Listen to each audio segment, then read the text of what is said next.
All right, here we go.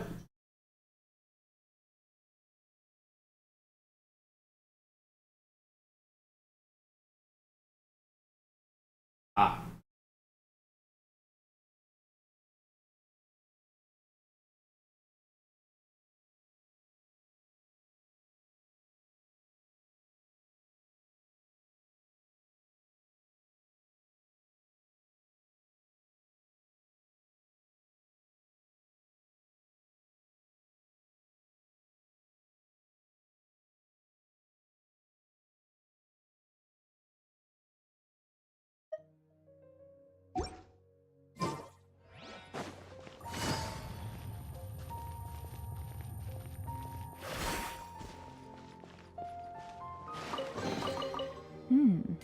Easy money.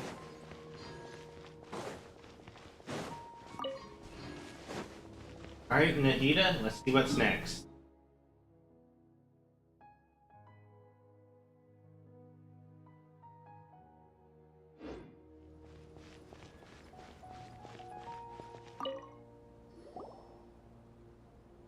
You're actually Nahida, aren't you? Paimon felt like Catherine was acting weird when we met at the Sabzeruz festival.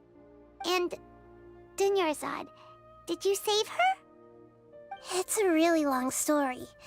We shouldn't disturb her. Her consciousness is still weakened. Let's chat somewhere else. How about by the Traveler's favorite bench?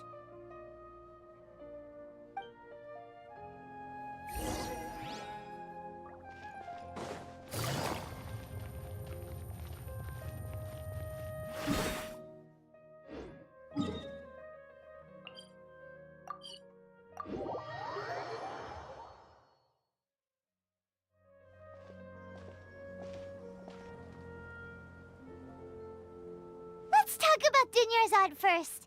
It's such a relief that she's all right. After we parted on the last day of the Sabzeruz festival, I left the city and saw what the Traveler had described. Among the countless dreams, I found one that was growing fainter and fainter. This proved my suspicion. Once Dunyarzad could no longer bear the Akasha harvesting her dreams, her consciousness began to dissipate. But this also meant it escaped the Akasha's So, control. last-ditch saving. Such a small fragment of consciousness can't last for very long, though. It will return to its original dream, where both will gradually fade until they completely disappear. I used all the power I had to keep her dying dream alive as long as possible, but it still wouldn't have lasted for much longer if it hadn't been for you two breaking the samsara. So it looks like we did manage to save Dunyarzad in the end. And not a moment too soon. Huh? Why are you two smiling so happily? I thought you'd be so moved that you'd start crying. I need to spend more time observing human emotions. Both are fine. Everyone reacts differently.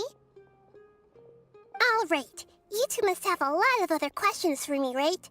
After all, you saved my faithful believer. As your reward, I will answer any and all questions. At the Avidia Forest, there was this incense that made the Traveler fall unconscious and dream of a huge tree and a red sky. You also heard someone's voice, right?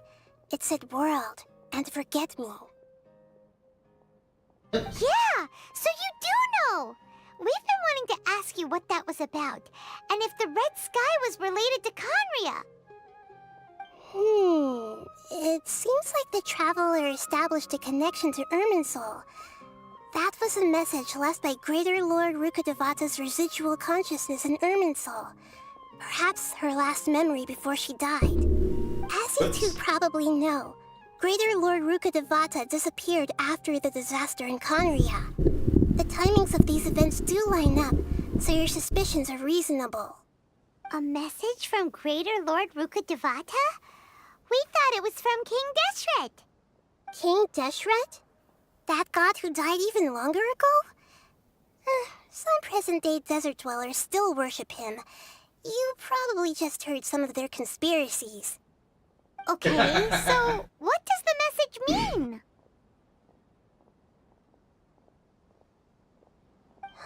I still haven't managed to decipher it. Even the Akasha isn't currently capable of doing that. Greater Lord Rukkhadevata's residual consciousness in Irminsul seems to be contaminated with something that has a very dangerous aura to it. Many devoted scholars go mad as soon as they connect their consciousness. I've warned the Academia about this many times, but people still keep falling victim to it. Curiosity I killed the believe cat. this is the key to saving For Irminsul. satisfaction. That's why I've kept trying to decipher it. So the tree in the vision was Irminsul? Oh, Tighnari also said that Irminsul is sick. Is it because of the contaminated consciousness? But even if you can't figure out what that vision was all about, it seems like our search for you was all in vain. The Traveler wasn't affected after coming in contact with that consciousness. I've never seen anyone like that. With you here, we may have a chance at deciphering it. No, we must decipher its secrets. I've already eliminated all other factors that might affect Irminsul. This is the only one left. This puzzle has life and death at stake. It could determine Irminsul's fate, as well as Teyvat's. To be accurate, I'm using the Akasha as a medium I to knew it occupy was Catherine's Isaac. consciousness. How did you do that? Poor Catherine. Does this mean you can also occupy other people's consciousnesses? Theoretically, I can enter anyone's mind as long as they're wearing their Akasha terminal. The Akasha is the legacy of Greater Lord Rukkhadevata.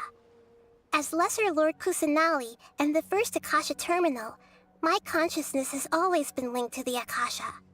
I've always respected my people's free will, so I've never actually occupied their consciousness. When necessary, I just borrow this bionic Snezhnayan puppet. Wait, hold on, what? Hold on. Did we just learn some deep, dark secret? So Catherine is... No wonder Paimon felt something was off about her. What about your own body? Why do you need to borrow other people's? Don't you live in the sanctuary of Surasthana? That story begins a long time ago. After Greater Lord Rukkhadevata disappeared, the sages found my newly born self and took me back to Sumeru. At that time, I was young and weak. The sages kept me in the sanctuary of Surasthana, ostensibly for the sake of protecting me. But I've hardly heard from them since. However, I do understand that they had hoped to find Greater Lord Rukkhadevata instead of me, a symbol of her passing. So, the sages basically put their new Archon under house arrest? How dare they! Why don't you teach them a lesson, Nahida? In some ways, they aren't wrong. Greater Lord Rukkhadevata was omniscient and omnipotent. Even after her death, the Akasha is still empowering this nation. And I'm still really far away from being able to call myself the God of Wisdom. Moreover, the Academia is also more proficient at governing this country. My existence has little meaning. So that's... Yeah, you got a lot of believers. Just look at the Sub-Zero's festival. Everyone who showed up truly loves you. Thank you for the kind words. But I honestly don't need physical freedom as long as I can connect my consciousness to the Akasha. You know what? Trying to Fair. find a way to save Irminsul is my life's mission and top priority. I will work on that, and try to live up to being a deity in the meantime. Every once in a while, I will also take up the duties of the God of Wisdom and enlighten a lost soul here and there. Doing all that should be enough. There's never been any big problems with the Academia's governance of Sumeru. This is the first time I've seen them step out of line. I wonder what caused them to go down this path, and what they hope to achieve. Even though the city's residents haven't noticed anything strange, If the Traveler hadn't broken the Sub-Zero Samsara, the situation could have become dire. I tried to do some investigating in the Akasha, but I couldn't find anything suspicious. And all the people of interest seem to purposely avoid wearing their Akasha terminals. I think they're deliberately trying to hide something. Oh, that reminds Paimon. In Gandharvaville, there was a sage who had invited Tighnari to join some kind of project. Could it be related? Regardless, I need to first investigate the sage's motives, make things right, and punish them if needed. But I'll have to be discreet, or they'll see me coming. You mean how the Akasha stops you from having dreams? Yeah, it's been such a long time. No one's noticed something's up? It's not that no one noticed. It's more like no one cared. Ultimately, it's all rooted in the sage's misdirection. Misdirection? The sage has convinced everyone to believe that being unable to dream is a sign of rationality and wisdom. Not dreaming is a badge of honor in Sumeru. Even if the truth is that their dreams are being reaped by the Akasha. With their propaganda in place, the sages can maximize their use of the Akasha to facilitate their research. Besides, Greater Lord Rukkhadevata must have created the Akasha in the hopes that it could be used to its full potential. That's why I've never come out strongly against this. Anyway, the perspective advocated by the sages drowned out any voices of doubt. By now, even those who never use Akasha terminals find it too shameful and embarrassing to talk about their dreams. Got it! I hope my answers were satisfactory, seekers of knowledge. To be honest, maintaining Dunyarzad's fading dream took a lot of mental energy. I think I may need to rest for a while. Yeah, you might want to let. And you don't need to worry too much about the sage's activities for now. The Akasha won't be able to conduct another project on the scale of the Sub-Zero Samsara in the immediate future. Go and get some sleep. Leave everything to us. What a relief. This is truly the most exhausting birthday I've ever had. Traveler? Paimon? Why am I here? Do either of you know? Maybe you were sleepwalking. You know you can't wake up a sleepwalker. We happened to walk by, so we thought we'd wait for you to wake up. I see. Huh. I should visit my maintenance personnel sometime. Oh, I'm fine. I better go. Thank you. I love the way the Traveler just... I'm on it. We've spent quite some time in Sumeru City, but ever since we last said goodbye to Lesser Lord Kusanali, we haven't heard anything from her. Oh, we can't just keep waiting around like this. Let's go find Catherine and pick up some work so we can at least keep ourselves busy.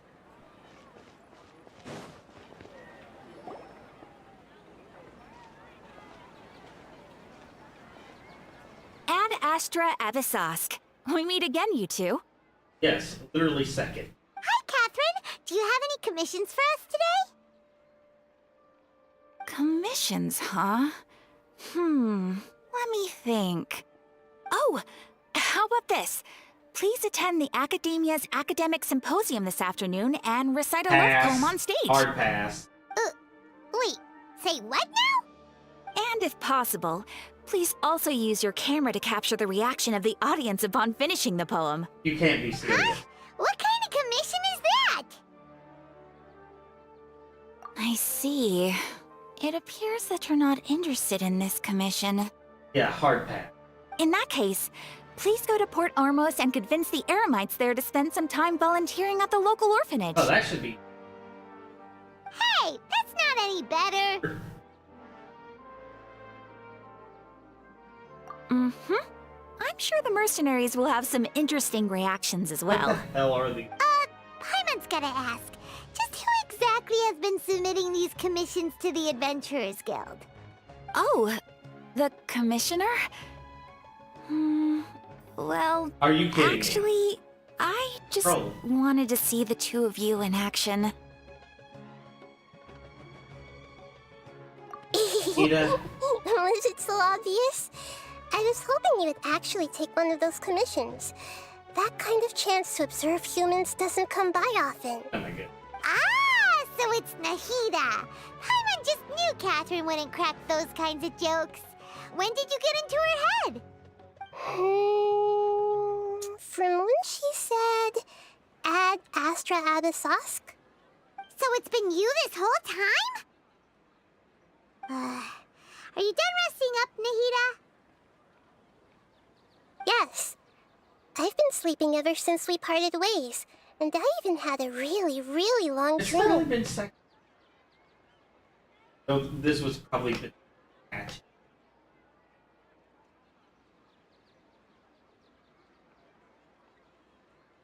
It was another dream about the Sub-Zerus Festival, except it was a happy one. In my dream, I was sitting in the middle of a flower terrace, and everyone in Sumeru City was holding hands as they danced in circles around me. They danced round and round, and everyone looked really happy. I also got to sit on a gigantic flower carriage. Varus, the Knight of Flowers, raised me really, really high above the ground, and I was throwing an endless amount of Yalda candies at the children. The fact that I got to event.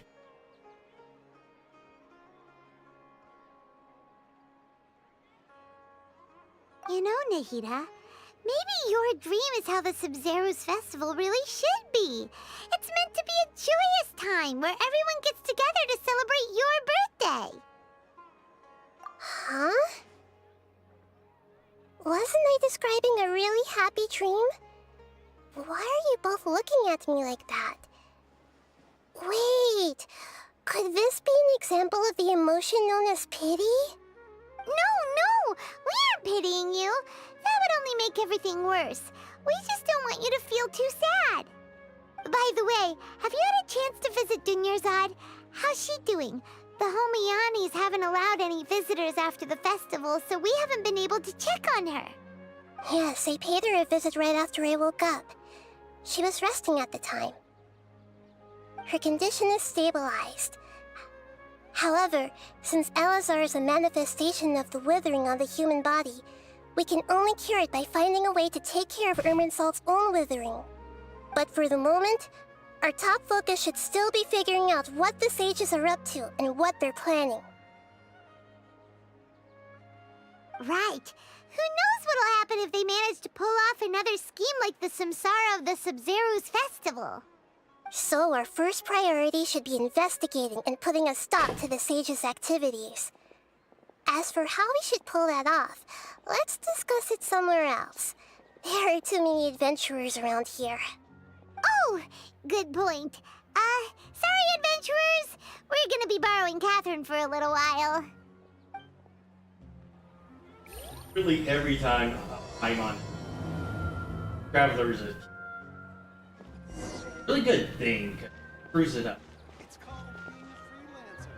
Let's continue our chat here.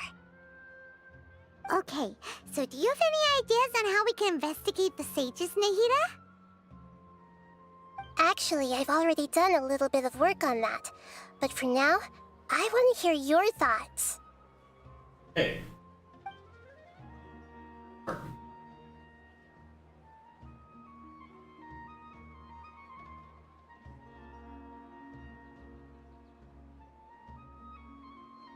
No way, that's too risky. You mean it'd be too easy to get caught? Dangerous student. No, it's not that. We shouldn't involve innocent students in this. A single mistake could completely ruin their lives. Doing that would be ignoring the safety of my people for my own selfish goals. How is that any different from what the sages are doing? That's a good You're point. so good. Spoken like the god of Sumeru.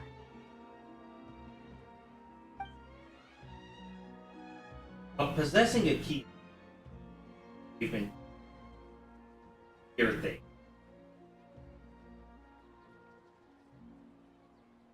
These really aren't all good. Other one. We're in the dark as of now. Since we still don't know anything about their goals, any rash move could tip them off and lead to terrible consequences. After all, every person in Sumeru City is one of their hostages.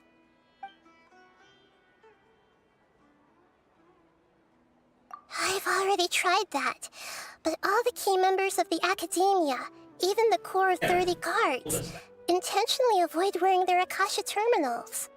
It seems that from the very beginning, they've been guarding against info leaks from the Akasha. Of course, it could also be because they're wary of me. Have you already caught the sage's attention? I'm guessing not yet, but distrusting me would make perfect sense if they've ever paid attention to the urban legends about me. In any case, I probably can't take over their minds directly. Taking over works, but too unethical for tech.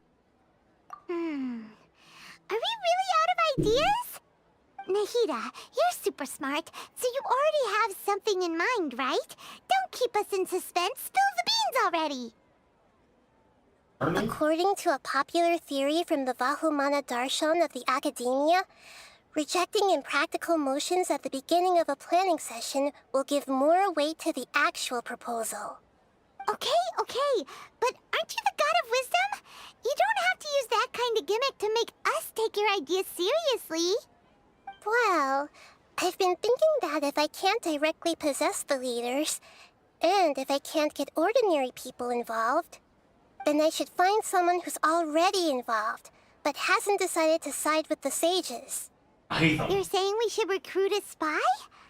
That does sound like it could work. Oh, before coming back, we met someone named Alhaitham. He seems like he acts alone, and he likes doing stuff behind the Academia's back. They probably aren't in cahoots. Actually, I already have someone in mind. Do you still remember that female scholar named Setaria? That'll work. Setaria. Paimon remembers now. Isn't she the one who's always trailing behind the Grand Sage of the Academia? We ran into her basically every time the Sub-Zero's festival repeated itself. You could even say we're old enemies by now. Paimon still remembers the smug and mean way she always spoke to Nilou. I've always liked observing all kinds of people, and Setaria has always stood out from the crowd. She was born in the desert and was hailed as their greatest genius. Her academic gifts allowed her special admission into the Academia, and also gave her the opportunity to serve as the sage's assistant. Oh, Paimon didn't know she was from the desert. She must be pretty special then. Paimon feels like most of the desert dwellers around the city are working as mercenaries. Right, so during the wait, they are guaranteed to sit. So she's probably not getting. The name Setaria means star. When she lived in the desert, she shone like the brightest star in the night sky. Later on, she was chosen by the sun. The star was given a place in the daytime sky to complement the sun's dazzling light. Soon after, the star witnessed the sun scorching the earth, which brought forth many disasters. The star began to waver. Instead of staying beside such a sun, wouldn't it be better to return and light up part of the night sky? But in the end, she couldn't give up the radiance of daytime. To cope with her shame, the star buried her guilt and closed her eyes.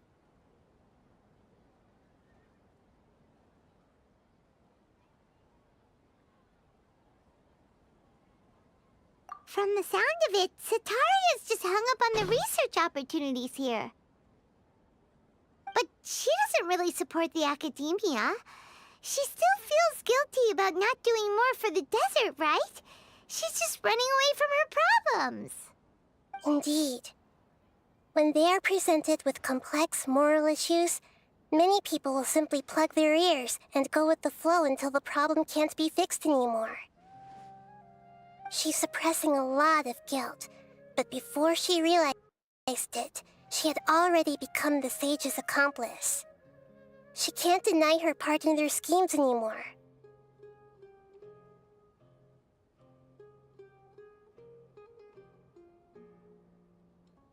Right. We must somehow make her face her problems again. That way, not only can we get useful intel from her, but she can also use it as an opportunity to Okay, redeem you're herself. giving someone an actual. From my past observations, slightly Sataria will higher take a day off from polarity. the academia every 10 days to do some shopping in the city. Tomorrow afternoon just happens to be a shopping day for her. That'll be our chance. To prepare, let's go check out some of her favorite spots, and have a quick chat with a few of the vendors there.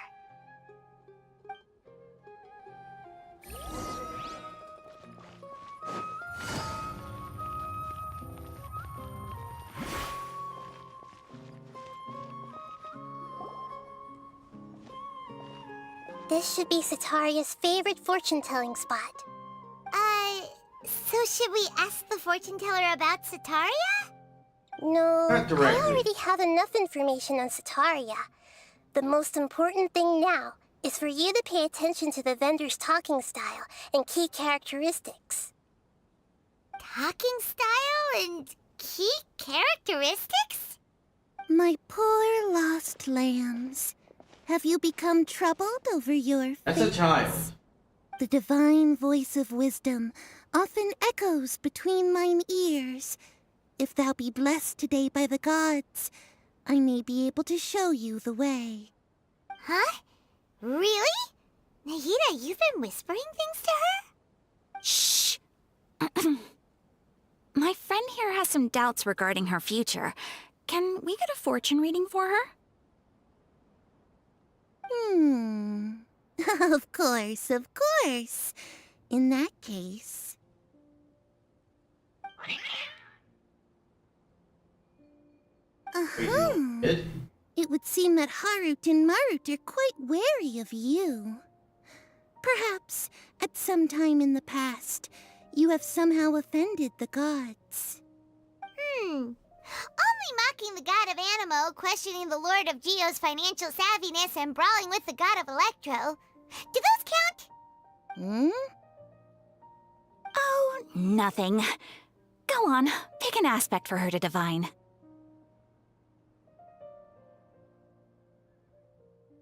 Health doesn't. Health seems obvious. Basically immortal, biological. Crap, most stuff is hooked. Oh. Love prospects? No problem at all.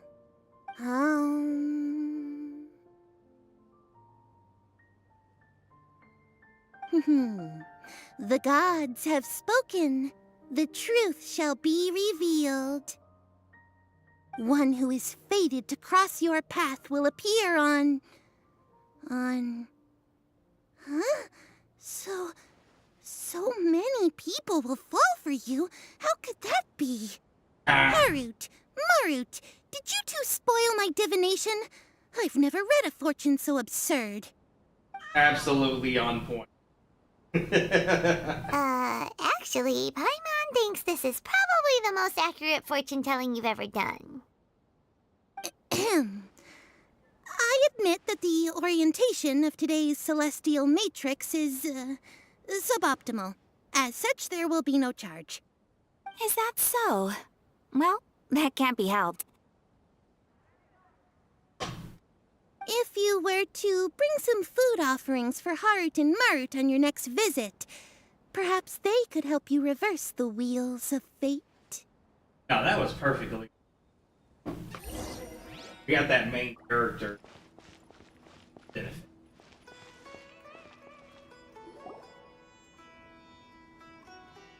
Is this Sure. another one of Sataria's favorite stalls? Yep, it belongs to a king. His father helped Sataria a lot when she first moved to Samari City, so she still comes by whenever she has time. When I start talking with him, listen carefully to the details of our conversation. Ah, dear customers! would you like to look at some pottery? We caught wind of your great craftsmanship, so we specifically came to take a look. Oh, I recognize you. Aren't you Miss Catherine from the Adventurers Guild? Sounds like I'm in for some big business. Speaking of, where did you learn this trade? I suppose you could say it all started with my dad. He's a mason by trade, but I picked up an interest in clay while apprenticing for him. After that, I began making pottery by myself in secret, and I simply changed trades when my works turned out well. Although it's a pity that I'm no longer making much use of the knowledge provided to me by the Akasha. That's nice. You're making a living doing something you love. So is your father still working as a mason? Oh no, not anymore. A few years back, he fell from a roof and broke his leg. Since he had already saved enough Mora over all these years, he's just enjoying the retired life in Port Or. I see. We wish him peace. I'll have someone in charge of logistics at the guild come by another day for some goods. We'll leave you to it. Take care now.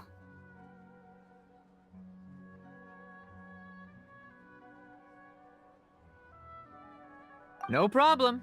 Rest easy, all our goods are sure to meet your every need.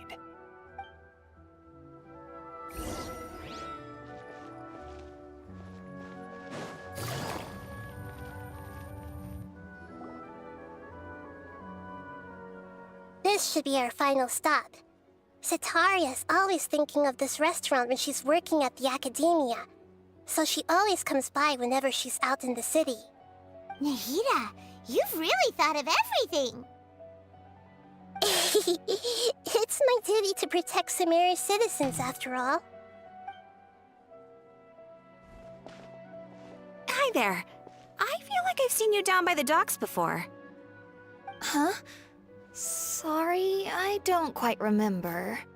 If I recall, you were having a discussion with someone about shipbuilding at the time. Ah, that's right! I've always been really interested in feats of marine engineering. After all, I grew up in Liyue Harbor and spent my entire childhood staring at the ships going in and out of the port.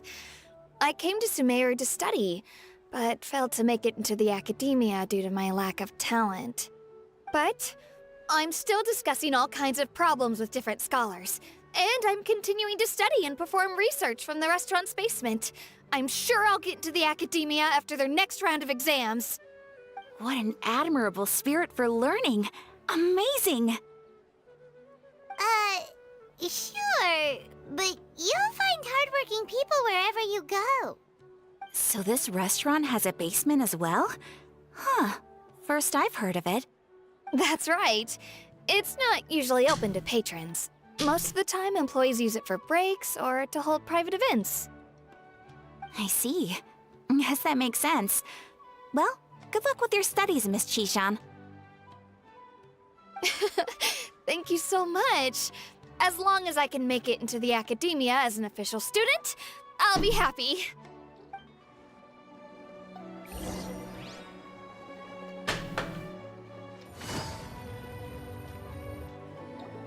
So, was that everybody?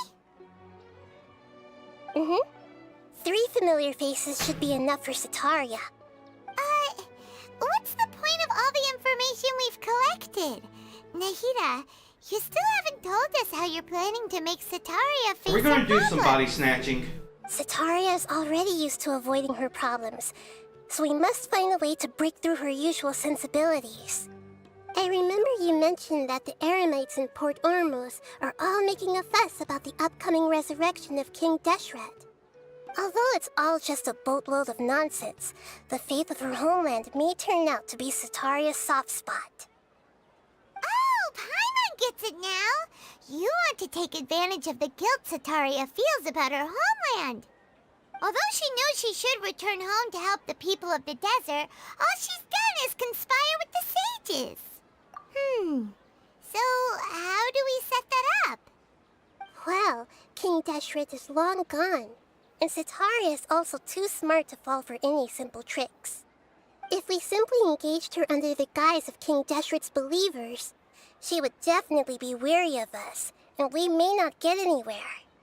But if we were to borrow some of her close acquaintances to talk with her, her reaction would probably be very different. Yeah, So, body you snatching. mean you're going to possess those people we just talked to? Yep. Possess them through the Akasha. Imply they've already converted to the faith of King Deshret, and then convey our made-up will of King Deshret. As long as everything goes smoothly, we'll get through to Sataria for sure.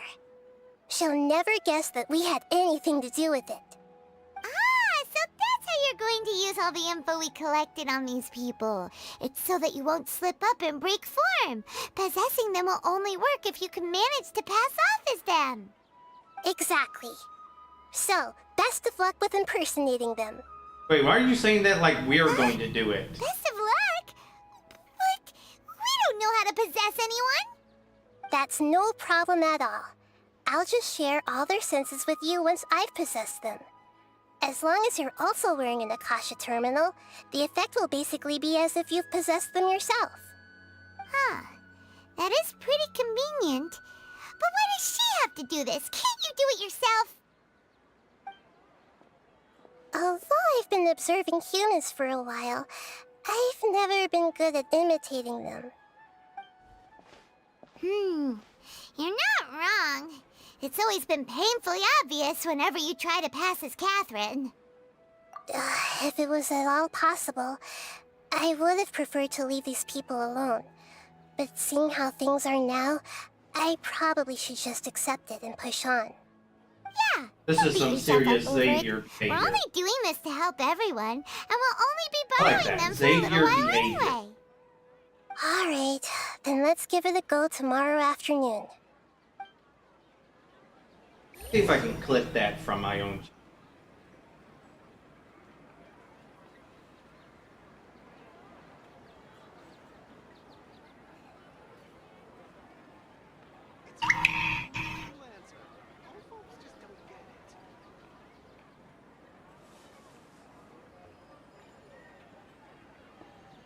Honestly, at this.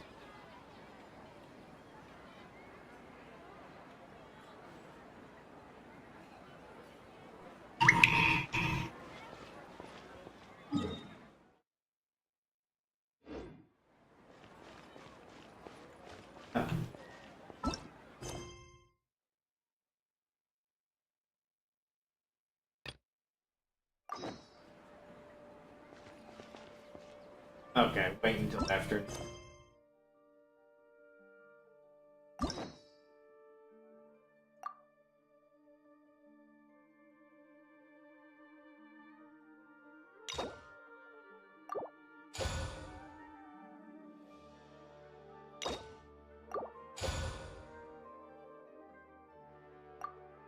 Okay.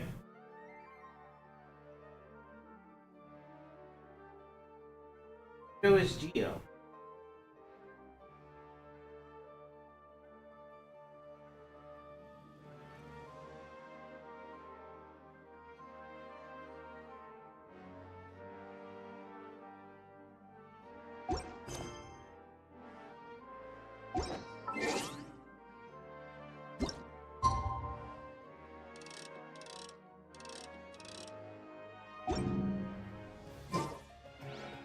Well.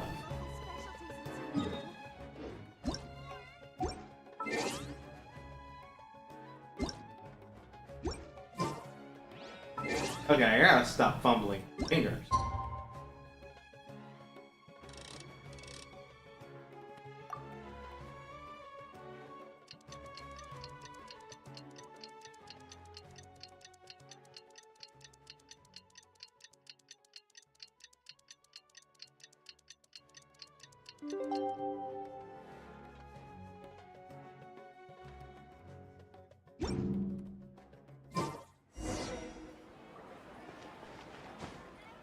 Take it easy.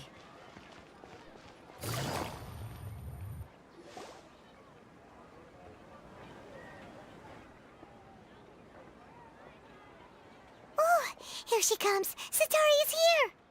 Let's quietly follow her. Once she starts talking to her acquaintances, we'll find a safe spot to begin possessing them. As for how we'll sway her to our side, I'll leave that to you. I trust you'll know what to say. Paimon's starting to feel kind of nervous. Okay, let's go. Looks like they've already started talking. Let's find a hiding spot and get started.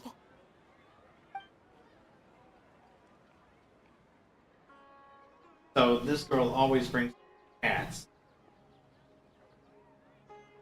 and speaks in riddles.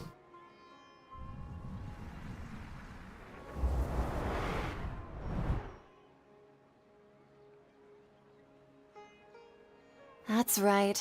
You really can't force anything when it comes to love. And besides, everyone around me has a very different background and outlook. Are you still listening to me, Nabia? Oh, of course I'm listening. You were talking about troubles with your love That life, was right? no. I heard everything you said. Okay then. You just seemed a little distracted for a moment there. Strange. Your cats seem pretty worked up. Is something wrong? I always thought they were quiet, happy kitties. Oh, what are their names again? Marut and Marut. Ah, that's right. They are just little darlings, aren't they? Harut and Marut. Ahem. So, which fortune do you want me to read for you today? You must have come for another echo of the divine voice of wisdom. Okay, now we're. I'd like to get another reading on my love prospects, but to be perfectly honest with you, I feel like I've been a real mess recently. A mess? Well, could you do a reading on how long it'll take me to finish my current project at work? I really just want to get it over with. I hear you. No problem at all. The gods will reveal the truth.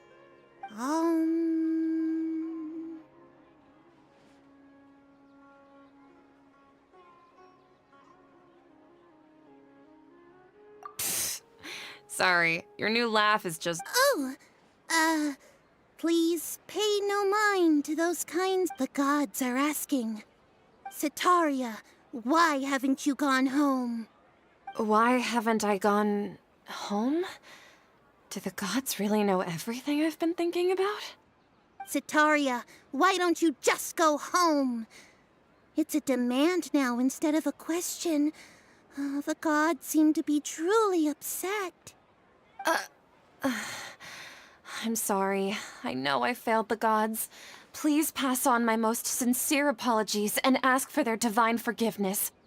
And if I may ask, Nabia, is there a specific god who's speaking to you right now?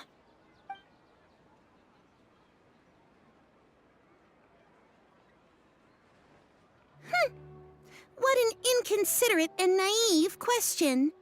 The god who is speaking to me is, of course, the wisest and mightiest of all, King Deshret. King Deshret? No wonder he would make such a demand of me. Wait a second. King Deshret passed away a long time ago. Even though news of King Deshret's resurrection has been spreading like wildfire, it's all just a misinformation campaign from the academia. How can King Deshret still exist in real life? What insolence! I am King Deshret's most loyal believer. Do you wish to refute his voice of wisdom? Oh, no. As a child of the desert, I am only reveling in his power upon learning that his divine glory has touched even this city. I will think very carefully about his demand of me. I'm sorry. I must go now. Wait!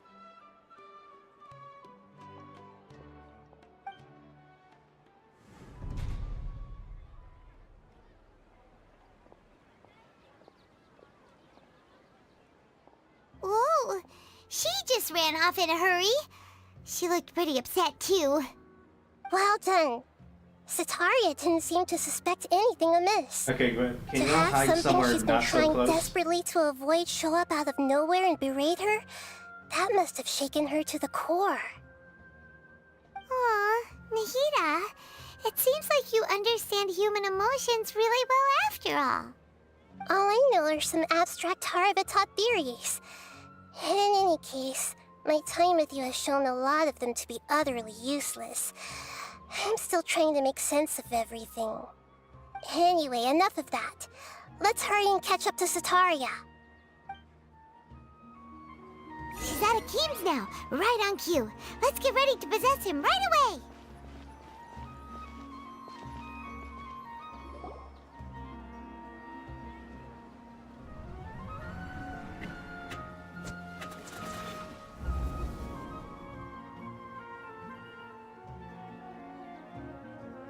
It's okay. I just got caught up in something.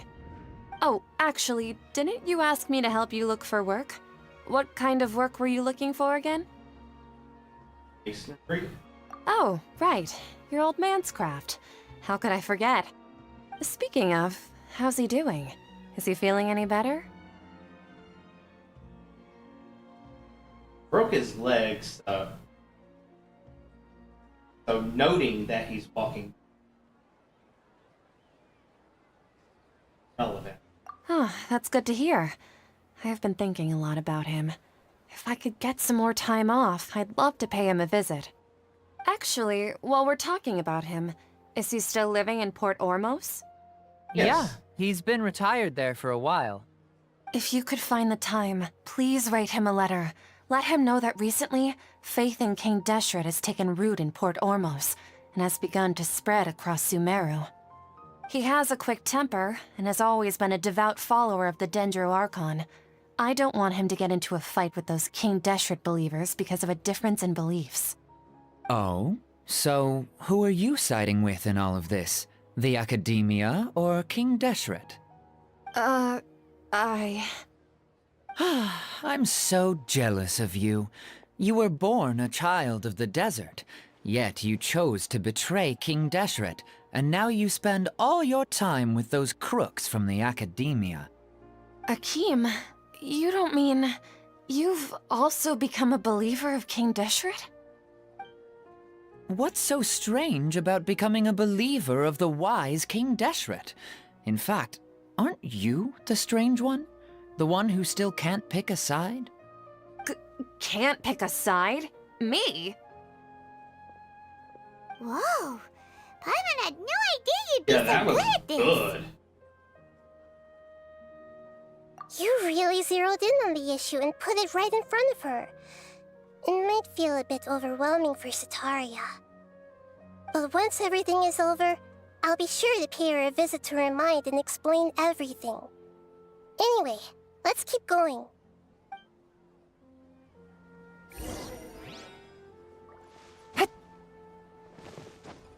Come on! Ah. Sataria's on...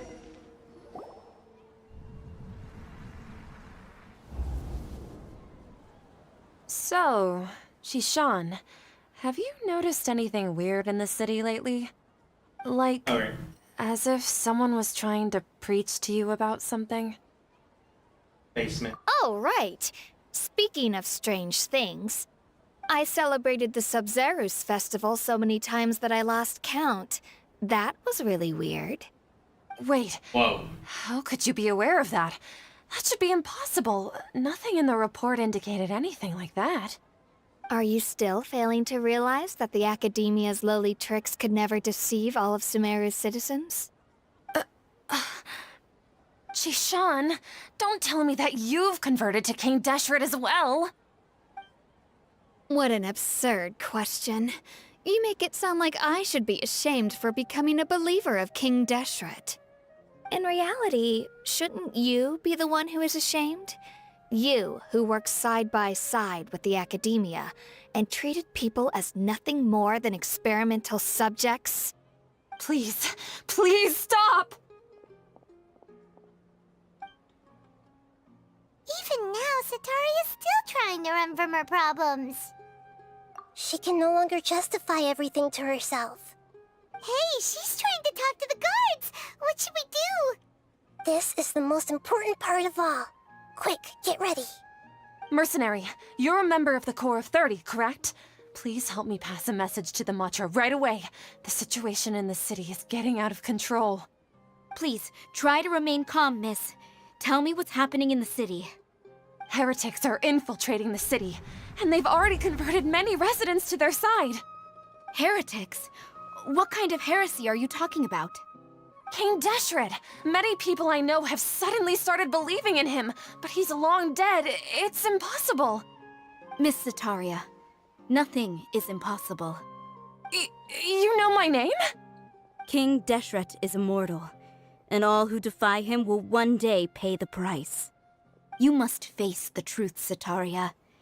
You tread a treacherous path, and the longer you ignore it, the tighter the Academia's grasp on you will become, and the deeper you will be ensnared.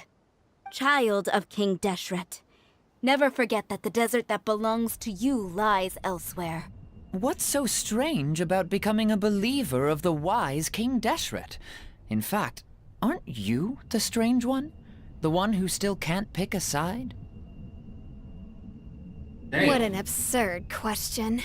You make it sound like I should be ashamed for becoming a believer of King Deshret. Sataria, why haven't you gone home?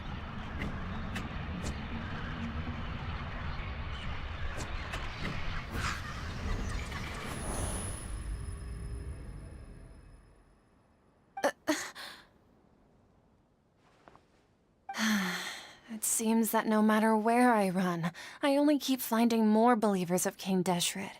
I have to say, this is a familiar feeling. I've also been running from my guilt this whole time.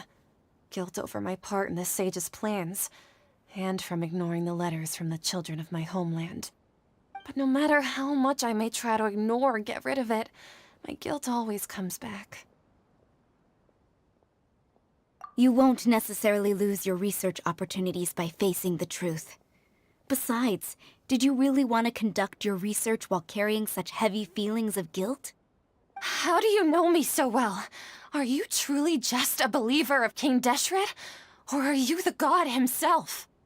That's not important. The important thing is to pass judgment on the Academia and its sages, and to correct their mistakes. If you could provide some assistance in this matter, perhaps it could serve as a form of atonement. I've actually never believed in the gods, but I've always believed in serendipity. Your appearance must be a fated opportunity for me to get out of this wretched situation. Please tell me, what can I do for you? How much do you know about the sage's current activities? I was just one of the designers for the masked dream harvest scheme, which is what happened around the Sub-Zerus festival. But I know very little about the full scope of the overall project. I'd assume that only staff with the highest clearance would have access to those confidential documents. I've just been working to meet the Grand Sage's specified requirements. However, there's something that's been really bothering me. I heard that a scholar who was previously expelled has returned to the city, and even the sages are still quite wary of him. To fight against the Academia, we will need to figure out the nature and the purpose of their work. Is there a way for us to get access to the confidential documents you mentioned? It should be possible if we're willing to take some risks.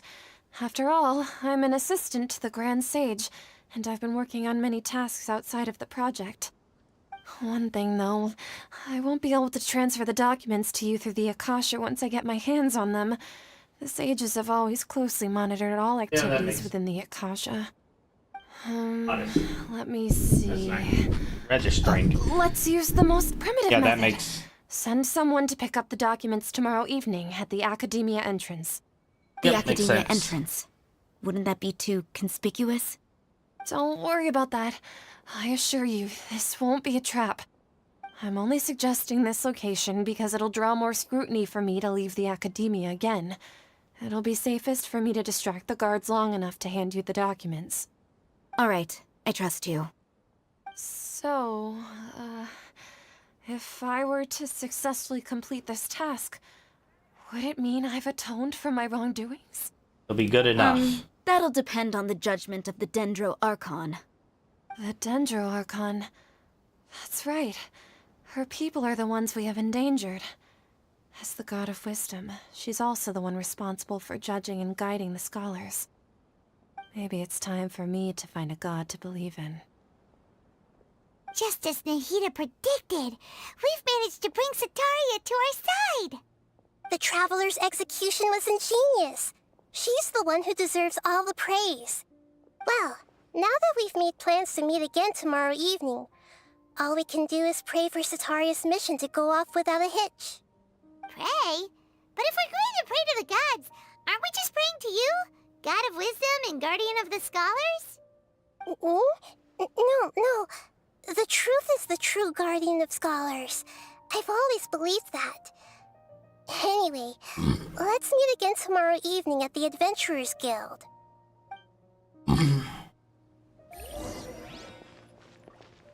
19 to 24.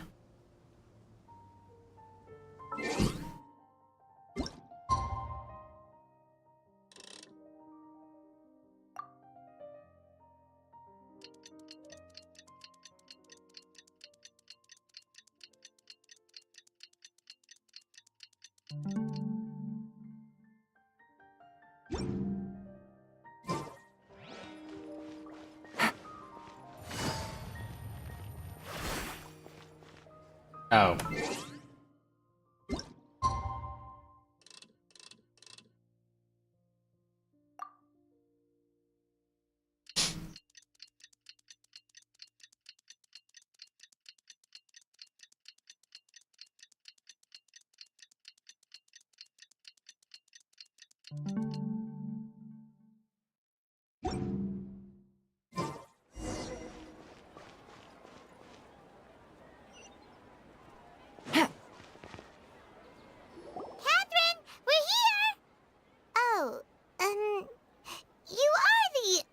Catherine, right?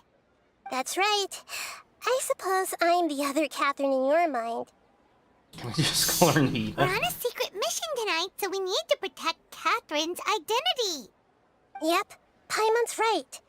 We cannot fully rule out the chance that the meetup tonight is just a trap. If something were to happen, my existence may be the only trump card we'll be able to play. After all, the Academia should still be unable to confirm the existence of my consciousness in the outside world.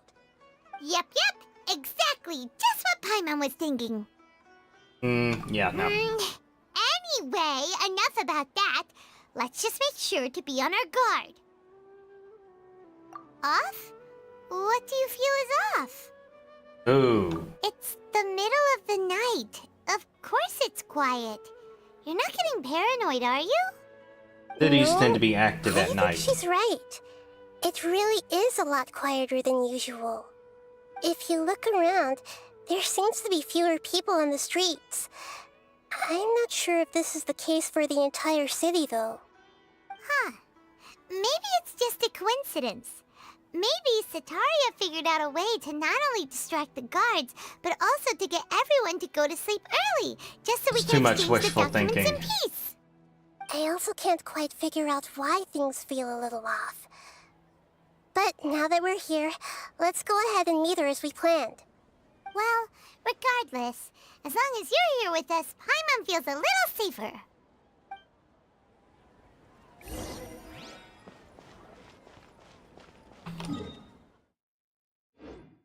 Huh. There really aren't many people out right now. Let's hope it'll be this quiet in front of the Academia, and that Setaria managed to distract all the guards.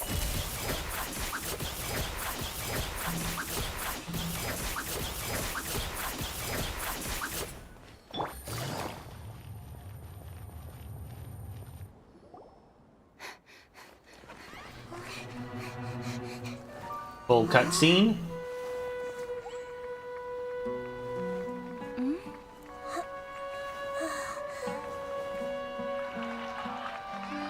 The What hell? are all these people doing here at this hour of the night?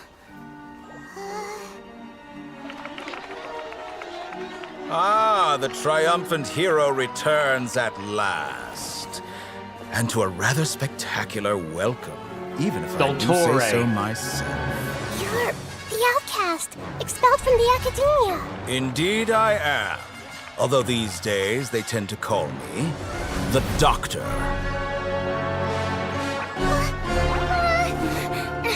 If you're looking for your researcher friend, she has already been taken into confinement. With some basic caution, she could have discovered the listening device on her person. Clearly, she lacks the degree of rigor expected of a true scholar.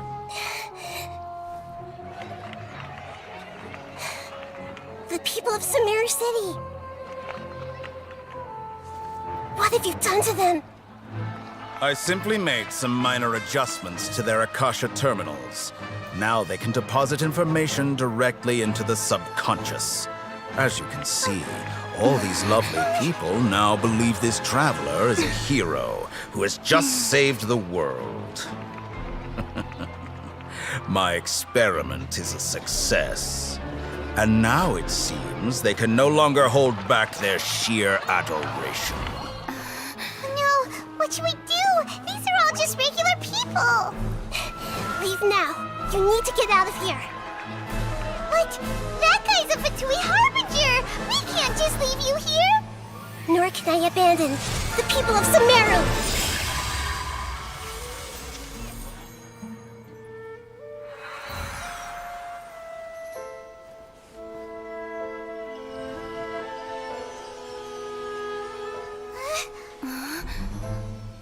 Don't worry. We'll meet again outside of the city.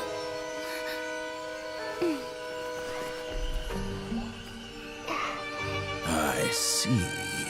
You appear to have overridden their mental faculties with your own consciousness. To possess such a powerful mind, you must be the God of Wisdom.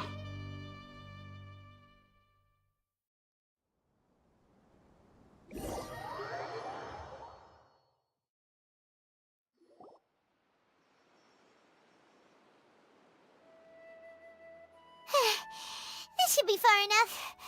Whew. Paimon needs to catch her breath first. Is Nahida going to be okay? We only made it out because of her. Paimon wasn't counting on running into a new Harbinger here, let alone such a high-ranking one. That guy was number 2. So scary. He called himself the Doctor. Remember, Tighnari told us about him. Setaria did say that someone who once got expelled from the Academia came back recently. And that even the sages are wary of him.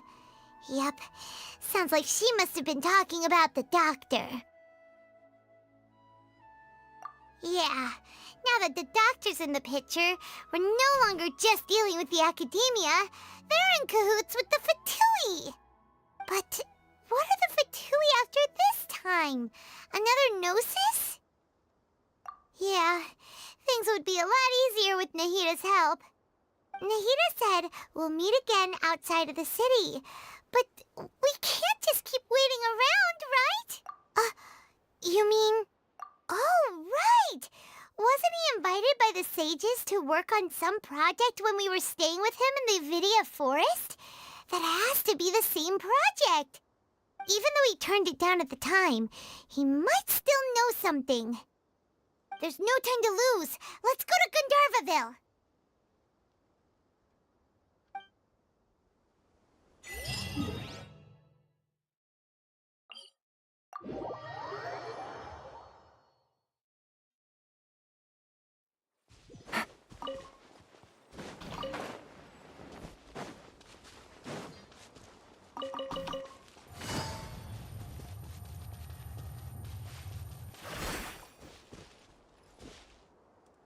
That's a world quest, not a random one.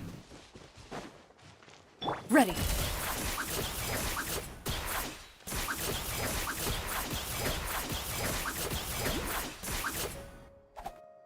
Hold it right there. A blonde-haired traveler and a floating fairy. We've got you all right. Take a look around. You've fallen right into our trap. Are you mercenaries from the Corps of 30? Did you come here to arrest us? Corps of 30? We're nothing like those government lapdogs who don't even get scraps for their work. We are an elite brigade that commands the highest commission rate in all of Sumeru. We're here on the orders of a client known only as the Outcast. The outcast? An outcast from the academia? But why wouldn't the doctor just send the Fatui after us? Still wasting time on idle chit-chat. We'll shut you up soon enough. Get them! Oh well. Definitely not friendly. You're up, Traveler! Following orders. Gotcha. I see everything.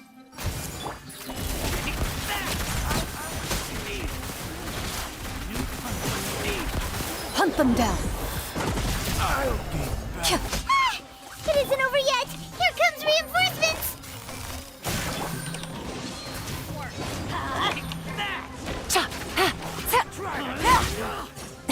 Really? That was pretty rough. Is that what elite mercenaries are like? Yeah, looks like we'll have to keep our guards up. But this doctor guy seems like a pretty tough opponent. He knew exactly where to set up an ambush. Did he predict that we would try to find Tighnari? Going up against smart people is tough. Anyway, let's keep going.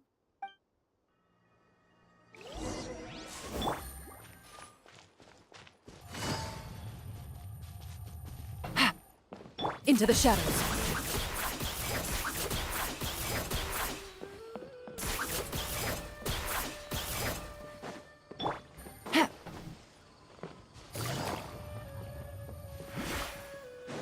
Ole? Oh, it's the Traveler and Paimon. What are you two doing back here? Kale! It's nice to see you again. Ole. Are you doing alright? To be honest, I'm not doing too well. My Elazar has been progressing at a faster rate lately. I'm That's finding it not harder good. to complete more intricate tasks. As a result, Master Tighnari is taking me off the patrol schedule. He will only allow me to stay here and coordinate other people's tasks. Oh, Kale! Speaking of Tighnari, did he go off on patrol? We're here to talk to him. Oh, Master Tighnari? He just left the Avidia Forest a little while ago. He was headed to Pardis Di. Huh? He left? What? Isn't Tighnari always saying that he never wants to leave the Avidia Forest? He even turned down the Sage's invitation. I thought it was weird too. Master Tighnari always prioritizes his work as a forest watcher above everything. He almost never leaves his post. He left in a hurry this time, though. No, I only found out that he left through a message he left behind. He also made sure to delegate all his tasks using a schedule. To leave in such a hurry? I guess he had something urgent to take care of. Master Tighnari originally studied in the Amorta Darshan of the Academia, and Pardis Di is something like the Amorta's research base. Many rare shrubs and grasses have been planted there for research. I know that before he became a forest watcher, Master Tighnari once spent a long time conducting research at Pardis Di.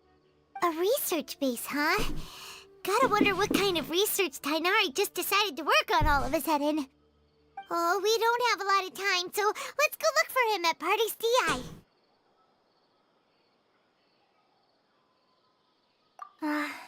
Don't worry. I'm fine. I'm used to living with Elazar by now. If you run into Master Tighnari, please send him my regards.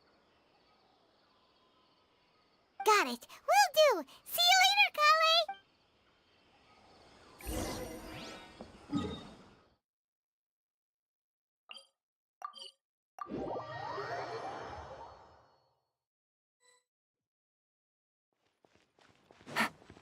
Oh, Catherine. Wait! Look who it is! Yeah. Thank goodness you're okay. We were so worried about you. Hey, this was supposed to be a touching reunion, but you're ruining the moment. Actually, it's very smart of the Traveler to be wary of me right now. After all, the Doctor has shown that his technology can apparently even control human minds. Plus, it's not like you could have known what happened after we split up and I was facing the doctor by myself.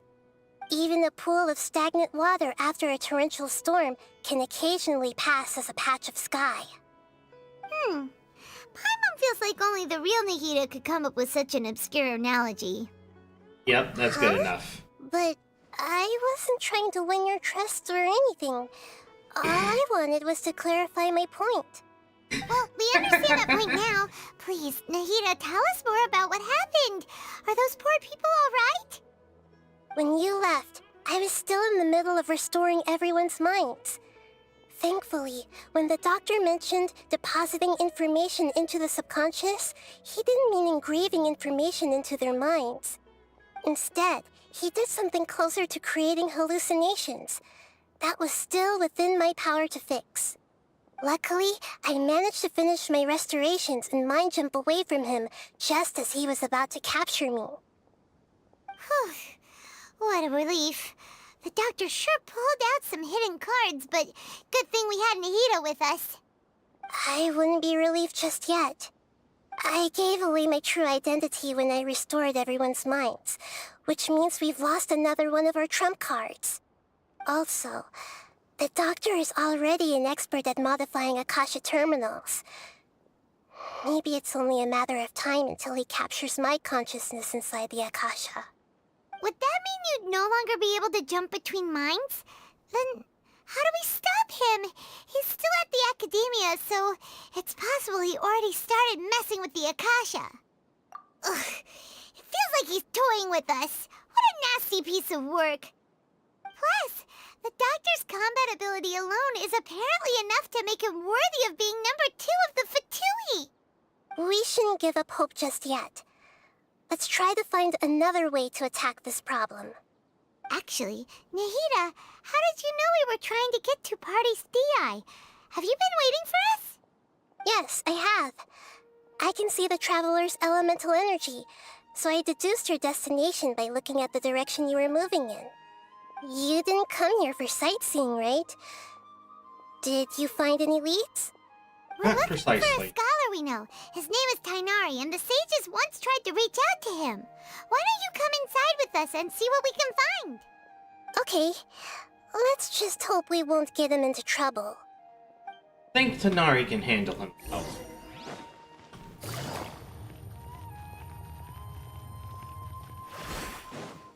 Lovely place, by the way. What's this? Oh. I remember you.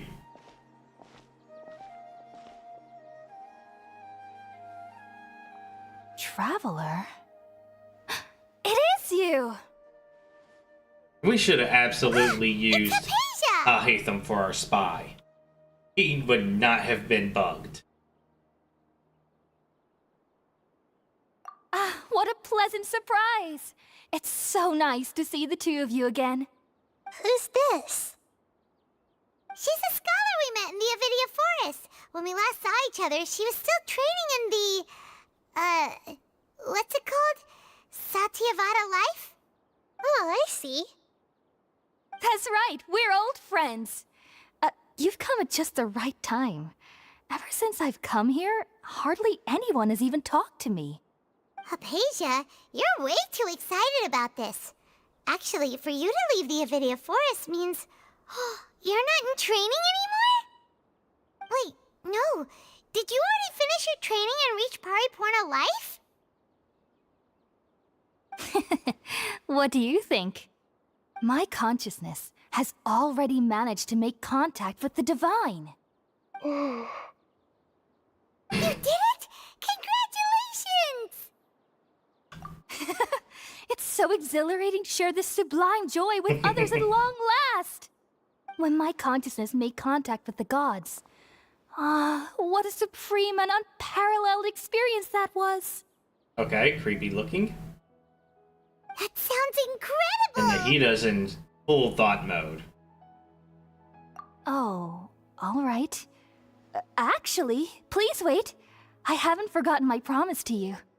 Remember? I promised to help you understand what you saw from Irminsul once I gained deeper insights.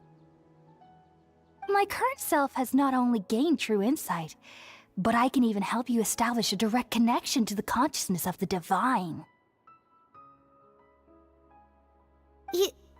You can do that?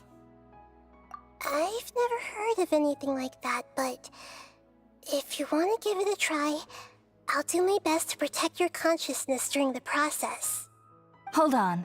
I brought some spirit borneal with me. This is still a crucial part of the ceremony. We're using that incense again? All right now. Hold my hand. I'll help you establish a pathway to connect your consciousness. Okay. Ready?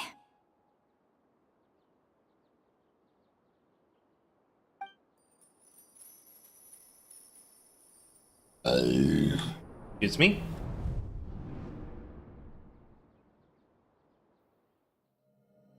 It took 3 betrayals for me to finally understand. The world is just an elaborate tapestry of lies. Yo. My fury will never be quelled. Wanderer? The first to betray me was a god. My creator. My mother. Valuing strength above all, she saw no worth in me and I was discarded. The second was a human. My family. My friend. Consumed by fear, he saw me as an abomination. The third was one exactly like me. A hope for the future. A fledgling barely out of the nest. Powerless before his mortality, he broke his promise to me. Yep, refusing to be left behind by the dead. Knew it. They can't be trusted. And the gods fill me with pure loathing. So I said good riddance. I denounce the world and laugh in its face. My chest will never again be defiled by worldly filth. I will scrub away every last trace of human emotion. Then it will be empty, a blank slate, and ready to receive a supreme gnosis, brimming with pure divinity.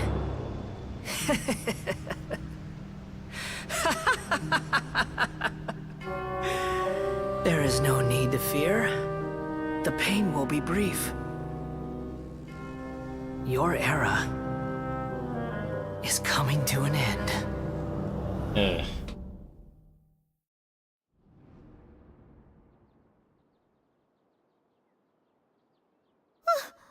What was that? Did we actually just see the Baladier's memories? Everything matches what we know about him. But how is he connected to the divine consciousness that Hypatia was talking about? You saw it, right? You felt it, right? Such a majestic god! Such a noble will! Such sublime emotion! Okay, you're crazy. Alas, shame. If only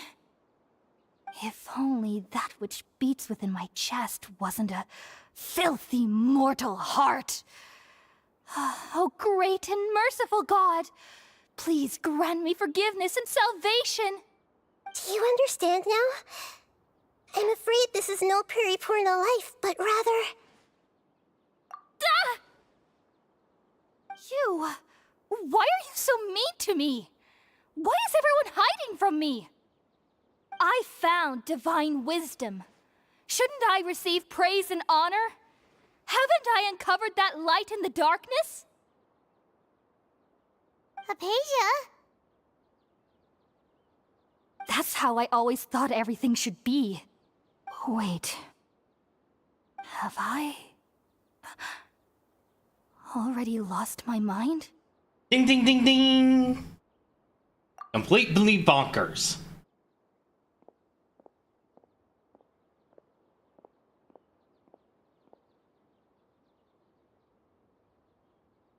Wait, something isn't right.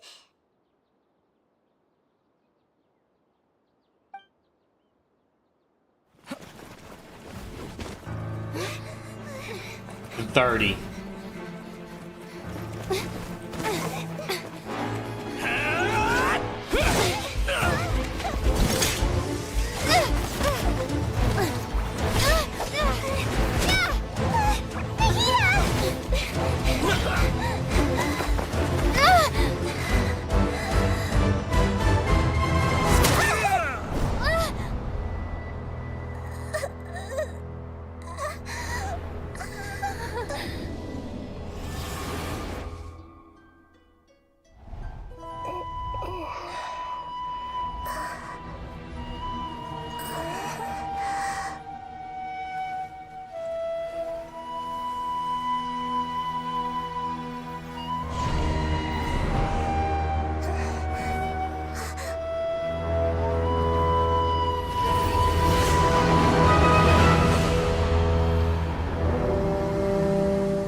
Scaramouche.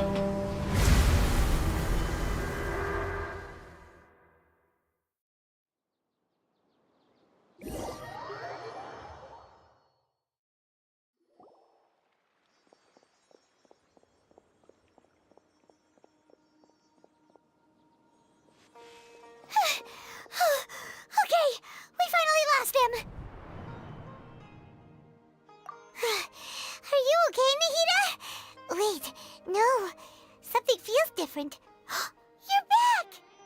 Oh, the Traveler's back?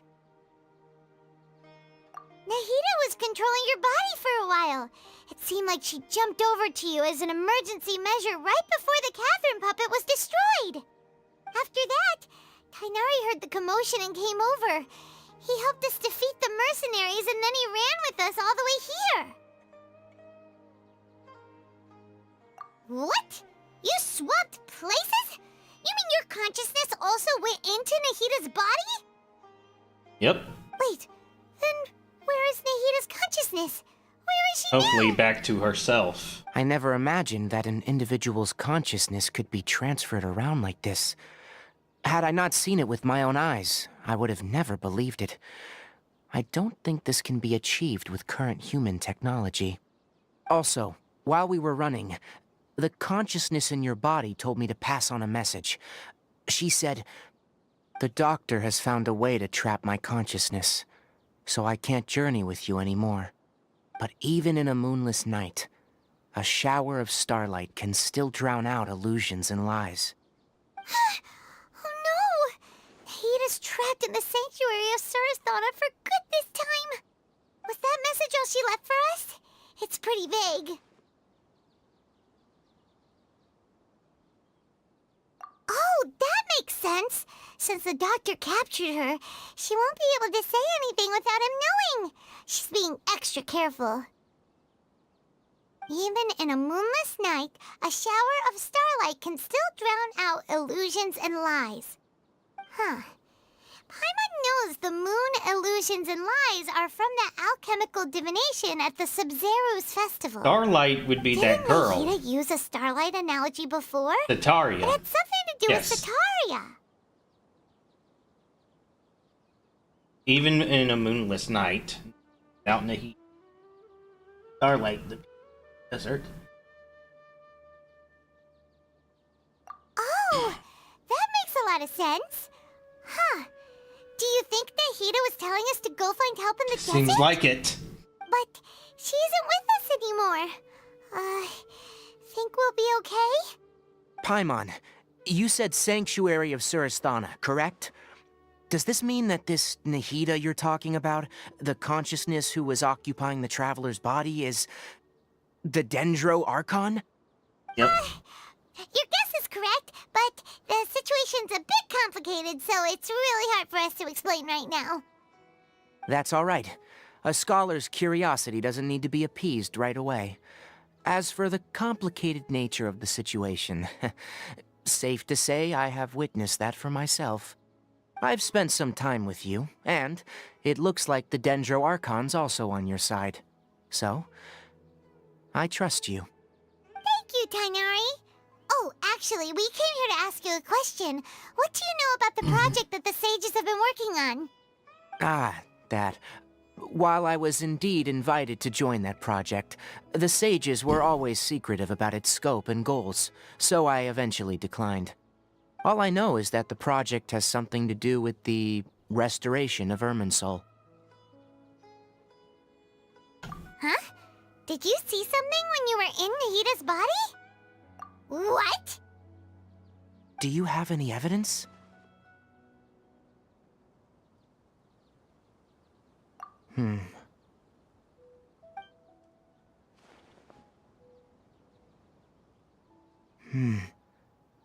So that's what happened.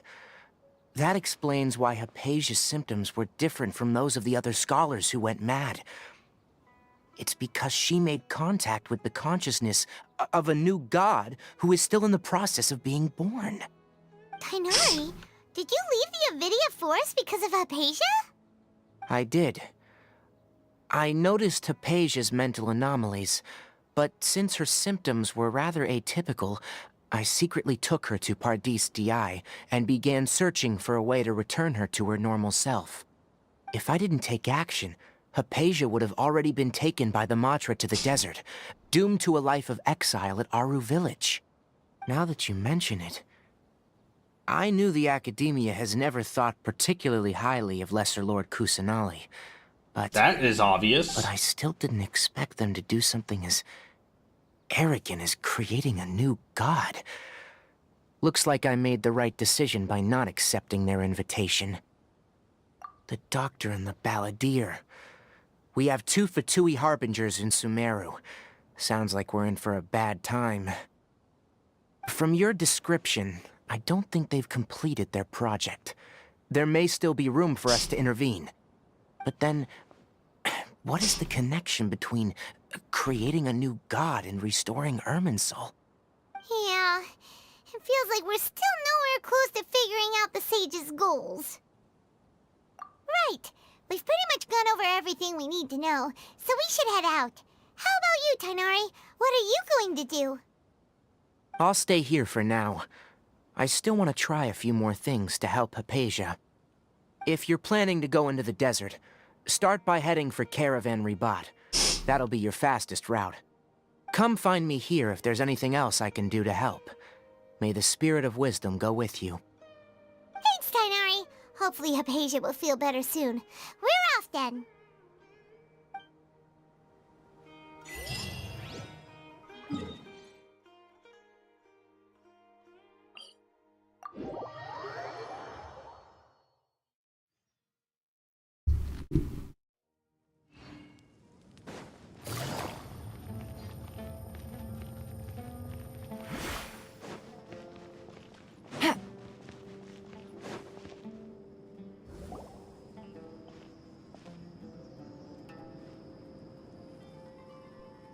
We finally made it to Caravan Ribat. It's pretty lively here. So, just past this wall is the desert, huh? Oh, wow. Paimon remembers hearing people call this the Wall of Samiel. It's made to block sandstorms from the outside. Oh, if it's this tall, it's gotta be the divine work of Greater Lord Rukkhadevata, right?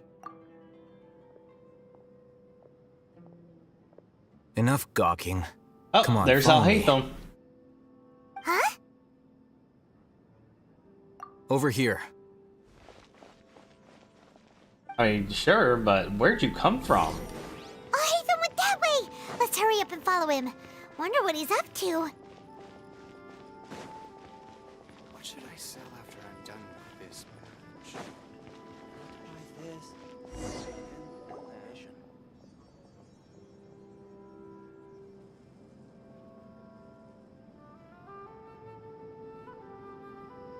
What the? Where did she go? Ah, being followed. How did we lose them? They were just here a second ago. More Aramite mercenaries? Who are they working for this time? Anyway, Traveler, it seems like we were being followed again. You were too careless. You should have noticed those hopeless amateurs trailing you a long time ago. Thanks. There's no need to thank me. I've never cared to keep track of personal favors. Wouldn't expect you to. All I did was correct a mistake I happened to come across. It's a habit I developed at the Academia. Flaw erasure. Keep I'm on a scare, Alhaitham. We never thought we'd run into you here. Last time we met at Port Ormos, didn't you say you were going back to the Academia? Wait, don't tell Paimon that you're here to take us back on their orders! As if. Oh, so you've already landed yourselves on the Academia's hit list. I can't say that I didn't expect it. However, had I wished to turn you over to the Academia, don't you think you'd already be the Eremites' honored guests by now? Oh, right. You do have a point. I have no interest in running errands for that project. As a scholar, I've always belonged to the camp that promotes researcher autonomy. And these days, you're more fascinating than anything the sages can offer. Not quite. To tell you the truth, I'm still investigating the Divine Knowledge Capsule. Unfortunately, I've run into some difficulties. Everyone says the capsule originated in the desert and was eventually moved to Port Ormos. If I am to get to the bottom of this, I must understand how the capsule first came to be. Which brings me back to you and why you're so interesting.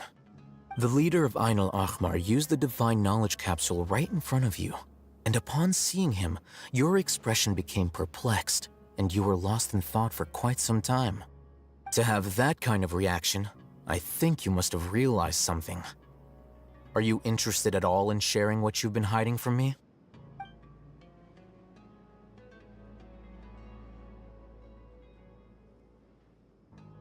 Alhaitham, you really have a ridiculous eye for detail. What kind of person even notices or remembers stuff like that? So that's your answer. Well, I do work for the Academia after all. So considering that, it is indeed wise to keep your cards close to your chest. But that does prove you do have some undisclosed information about the Divine Knowledge Capsule. Am I right? No matter. Rather than simply learning the answers from you, I'd still prefer to investigate on my own. Speaking of, you two are also headed to the desert? That's right! We have the same plan as you! But we don't really have any concrete goals at the moment. Then I'd suggest starting with Aru Village. It's the largest settlement in the desert, so it'll probably have more resources and intel than anywhere else. Well, would you like to head there together? It's always better to travel with someone you know. Let's go!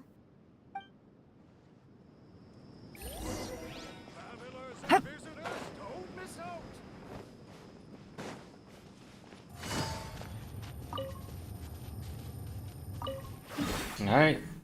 I do have that teleport spot.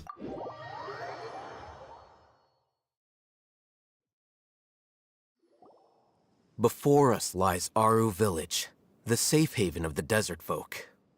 Whoa, this landscape is really something else. What a cool place! Let's go check it out!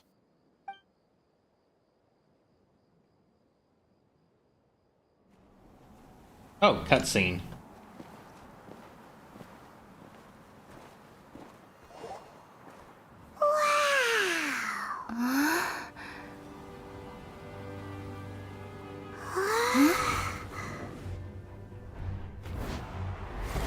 Dino.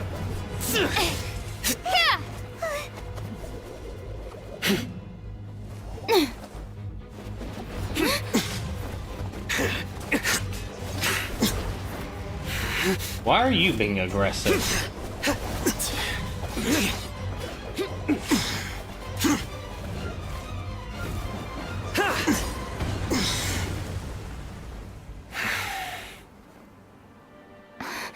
Sino.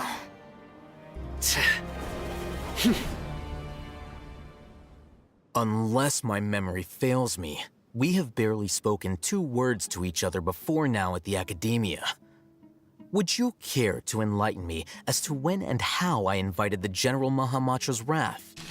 Alhaitham, do not think you can escape my judgment, just because you managed to escape my attack.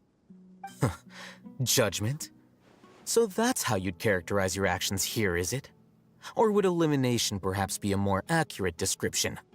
Had I used my full strength, not even this traveler would have been able to stop me.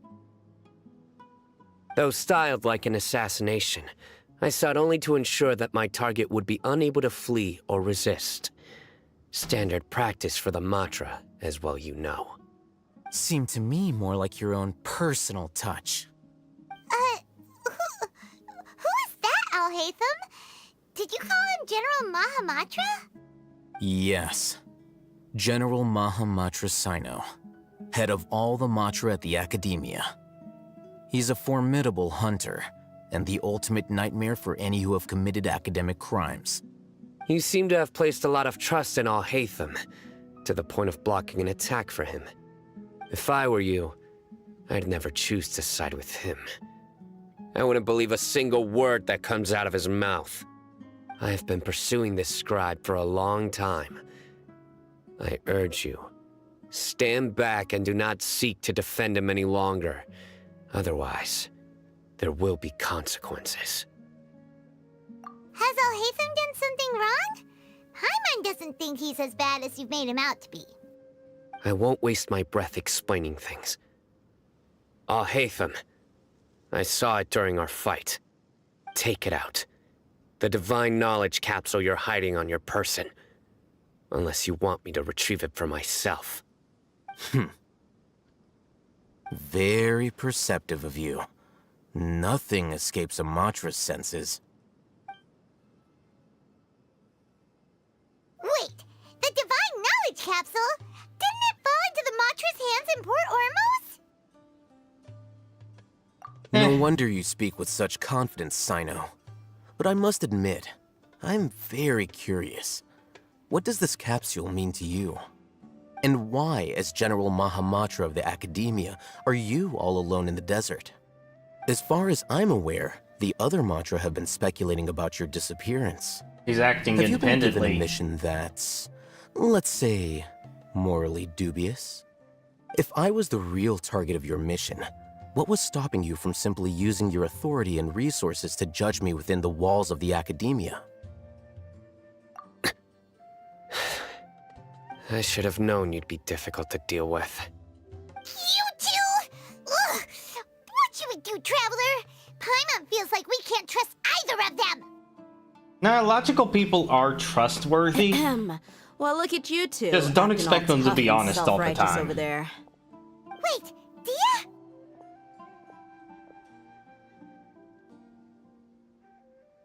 Great! Finally, someone that we can trust! I mean, maybe. You gotta help us out here. Otherwise, these two are gonna start fighting again! Yeah, sure looks that way. Two giants from the Academia duking it out once and for all. Not something you get to see every day, that's for sure. Listen, I know you academic types love to fill up your big brains with self-righteous morality and lord your empty rules and virtues over each other. But how dare you bring your petty disputes into the safe haven of Aru Village? It seems like someone's gonna have to beat some sense into your thick skulls until you finally learn to respect these grounds.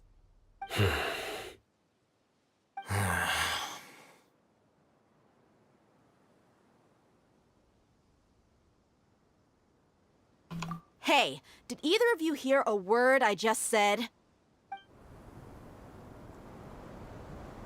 Whoa, what's going on? The wind's so strong! Is this a sandstorm? This gives Alhaitham the advantage. Another sandstorm? What's up with these recently? Hey! All of you, over here, quickly! We have to take cover! Oh, Candace. Someone's calling for us! Oh, this wind is too strong! Let's get over there! That sounded like Candace. Come on, you two. Jeez, are all of you Academia folks such hard work? Move it! All right, stop yelling.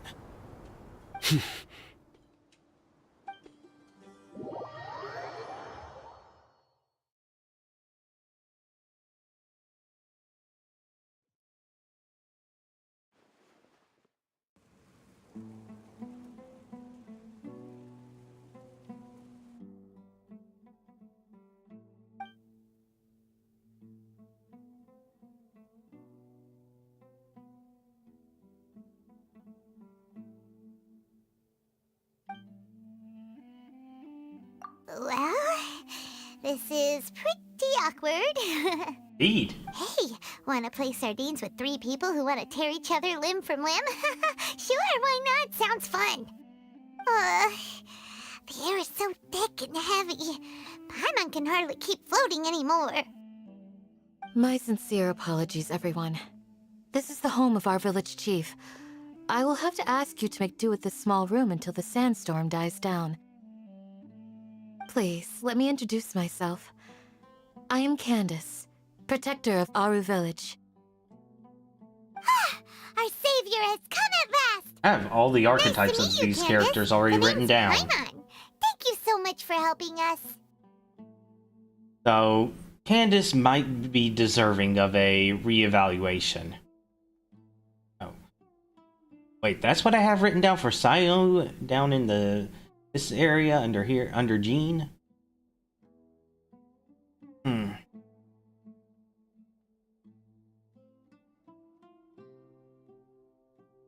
Alright, gonna have to change that one a bit. He hasn't really demonstrated a charismatic nature.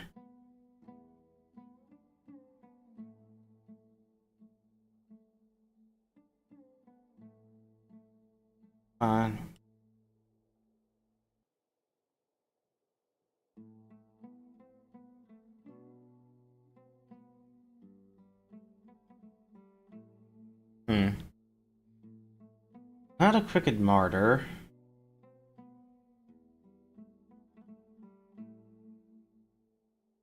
Might just be a foundation archetype. No polarity. Okay, back to the game. There's no need to thank me. It's only right to help each other when the weather gets rough. Right. To put the question mark. Wow, she's so gentle and caring, like a nice older sister. Unlike those guys over there. All right. Now that we're all better acquainted, we should return to the topic at hand.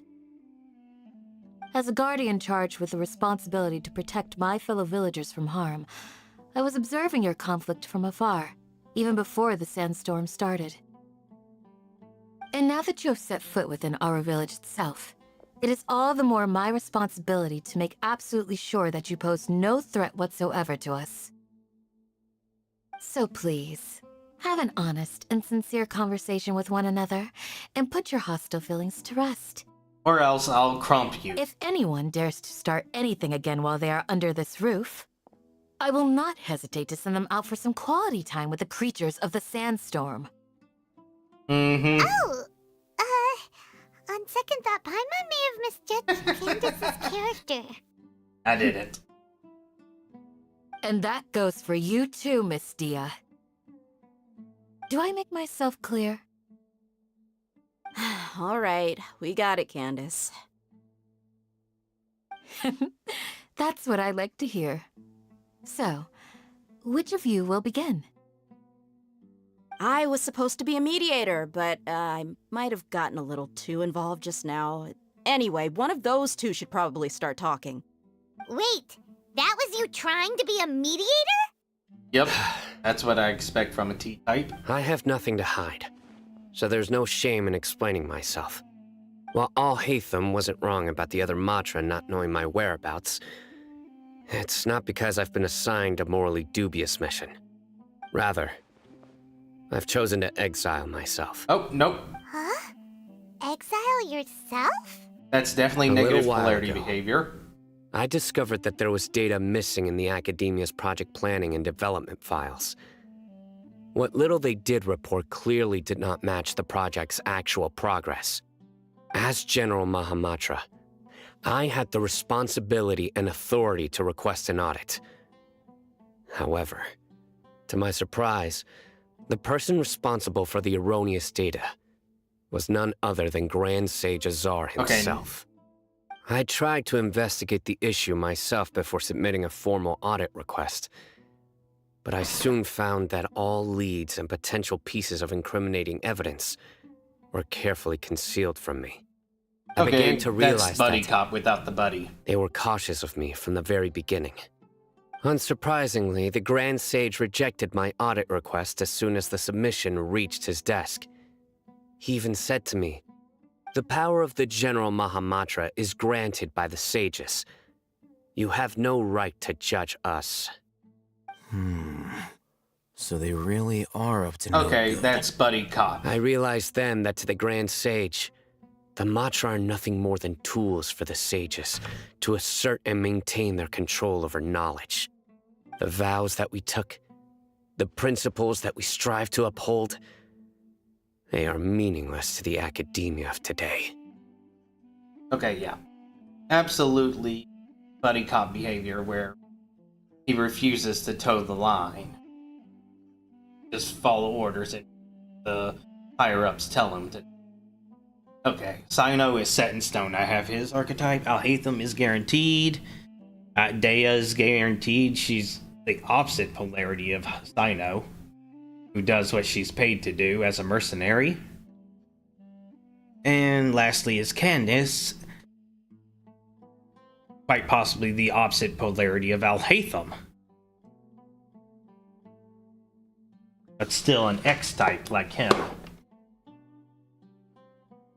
Fascinating. I believed it would be wise to flee the academia before the sages had a chance to take action against me. This way, they can no longer see nor predict my actions. Buddy Cop, I will never police give guy up on going this rogue. investigation. There's no need for someone else to give me power or authority. Once I find the truth, I will administer judgment by my own name. Cyno seems to have the same goal as us. We're all investigating the sages.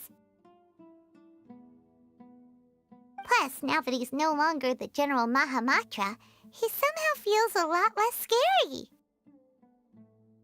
Well, Cyno, if that's your story, then why did you see Alhaitham as a target?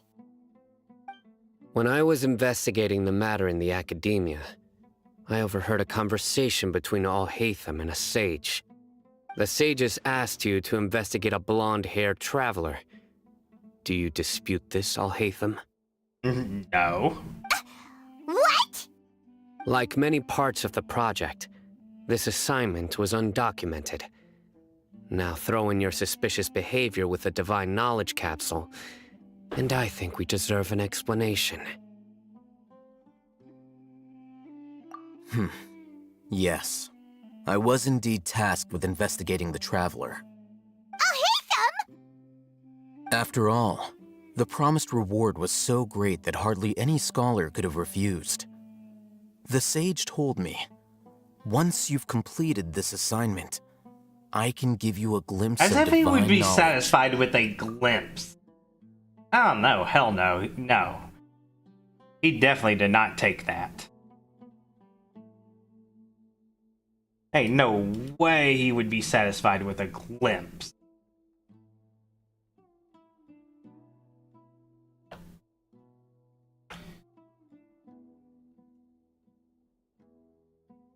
A most enticing offer. Unfortunately, those academics don't know me at all. Their words contained one key piece of information, namely that divine knowledge indeed exists. That gave me all I needed to know. From my perspective, the sages are far from trustworthy. Think about it. Isn't it a little strange they're so willing to share divine knowledge with anyone, even as a reward? So, I began my own investigation following the lead of the Divine Knowledge Capsule. In the end, I realized my wisdom in committing to this rather than collaborating with the sages.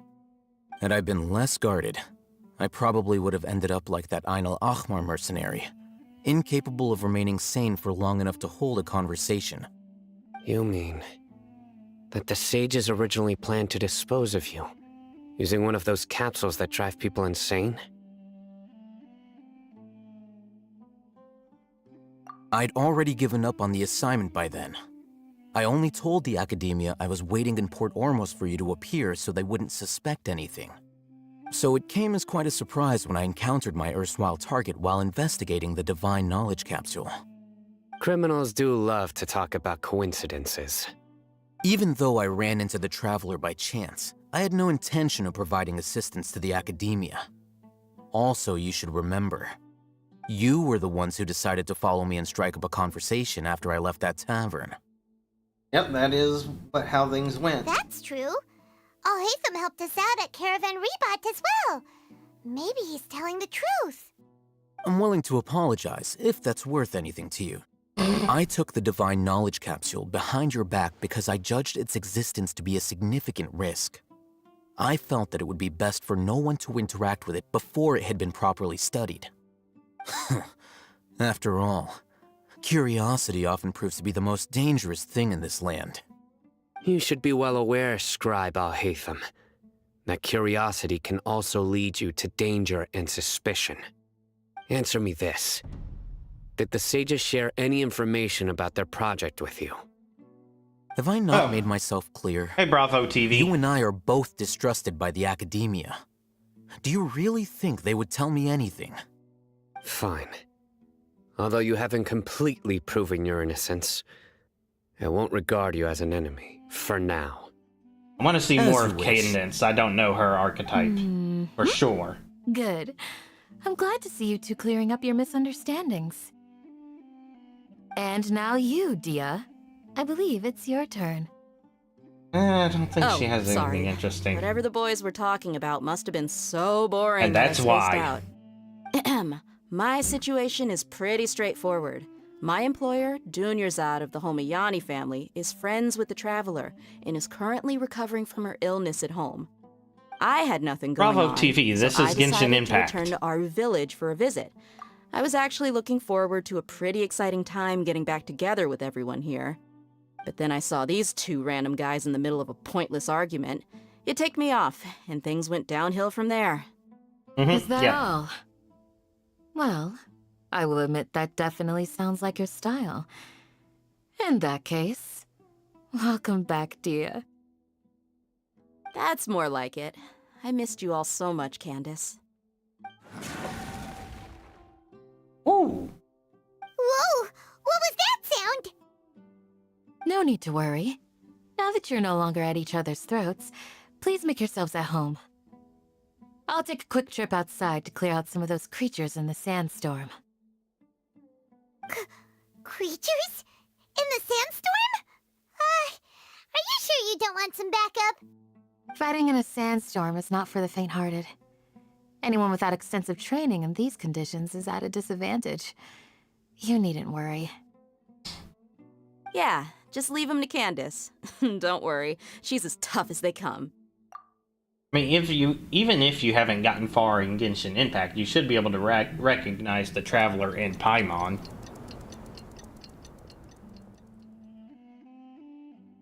The wind's died down. That means the sandstorm's over, right? Candace still isn't back yet, though. Is she alright? Maybe we should go out and check on her. When you put it that way, even I'm starting to feel a little worried. All right, let's go. We've been here long enough, and the boys are as chatty as the floor.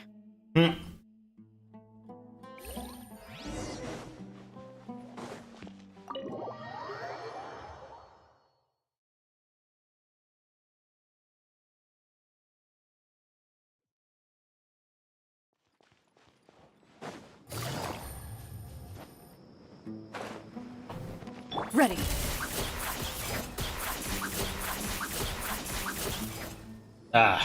These things. Candace, you're still fighting? You've been out here dealing with these creatures the entire time? Yes. They just keep coming in waves. I've lost count of how many I've defeated. Before I realized it, even the sandstorm had stopped. Here comes another wave! Leave this round to us. I got interrupted earlier, but now I have something to take my anger out on. It's been quite a while since I've seen the Flame Mane in action. I'll leave these to you then. I'll be sure to put on a good show. Let's go!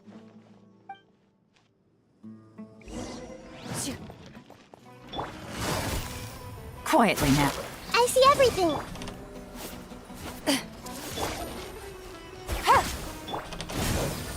Into the shadows. Here comes another wave! When are they ever gonna let up?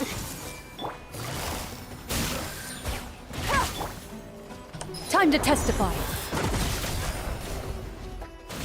Let's light it up! The creature stopped appearing. Was that the last of them? I'm multi-streaming on multiple What we fought websites. just now was probably the aftermath of the sandstorm. So we should be safe for the time being. Well fought, everyone. No injuries, I hope. Old man. Huh? Who are you? Ah, my apologies. I haven't had a chance to greet you yet. I had my hands full taking care of the village's elderly and children. I am the chief of Aru Village. Everyone usually calls me Uncle Anpu. Sir, I am also originally from the desert, but I have not been back for some time now. May I ask if such sandstorms are common? I can't say they've always been common, but recently the storms have become increasingly severe and frequent. Besides sandstorms, we also occasionally get earthquakes. According to an investigator who stayed in the village a while ago, these unusual natural phenomena are related to the withering of Irminsul. Another effect of Irminsul's withering.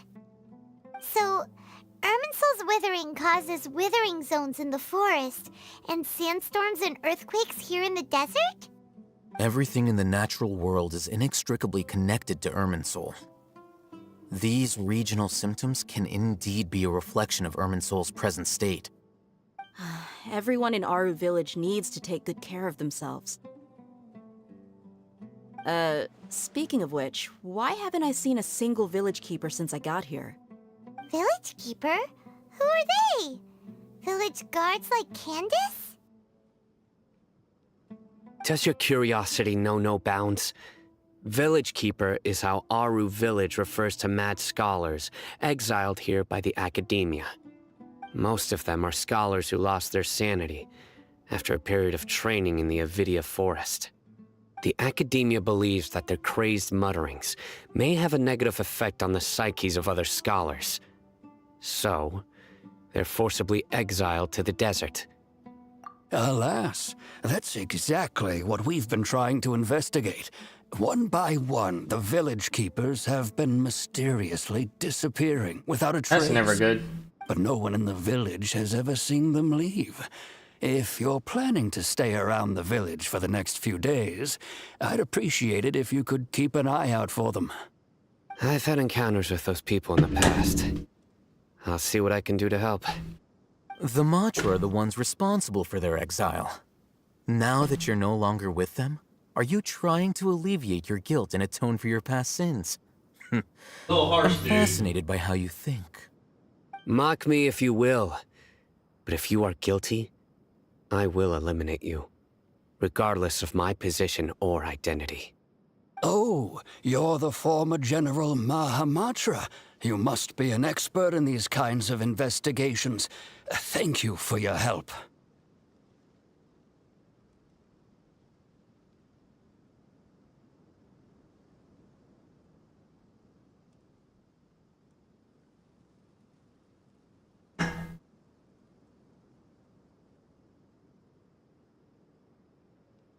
All right. Go. Not nice.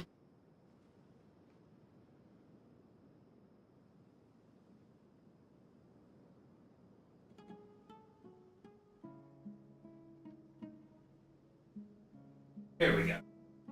Got my lighting working.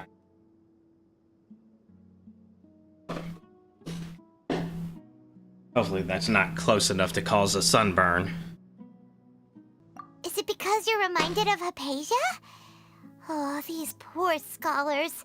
First they lose their sanity, now this! We need to help get them back home, safe and sound. But, is it really a good idea to tag along with Cyno? You seem like you really don't trust him. I'll be grateful for the assistance. No doubt you will do a better job than some of my former subordinates. Let's start by finding a spot to share what we know so far.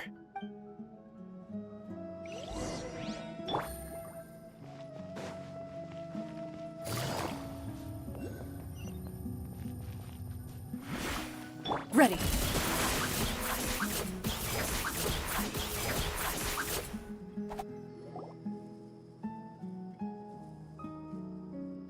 Although I've sent myself into exile, I'm still doing essentially the same things as before.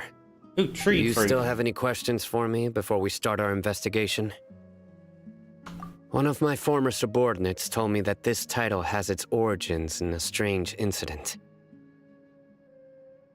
The Academia has long exiled mad scholars to Aru Village. A mysterious phenomenon exists here. When mad scholars first arrive, they are as incoherent and deranged as before.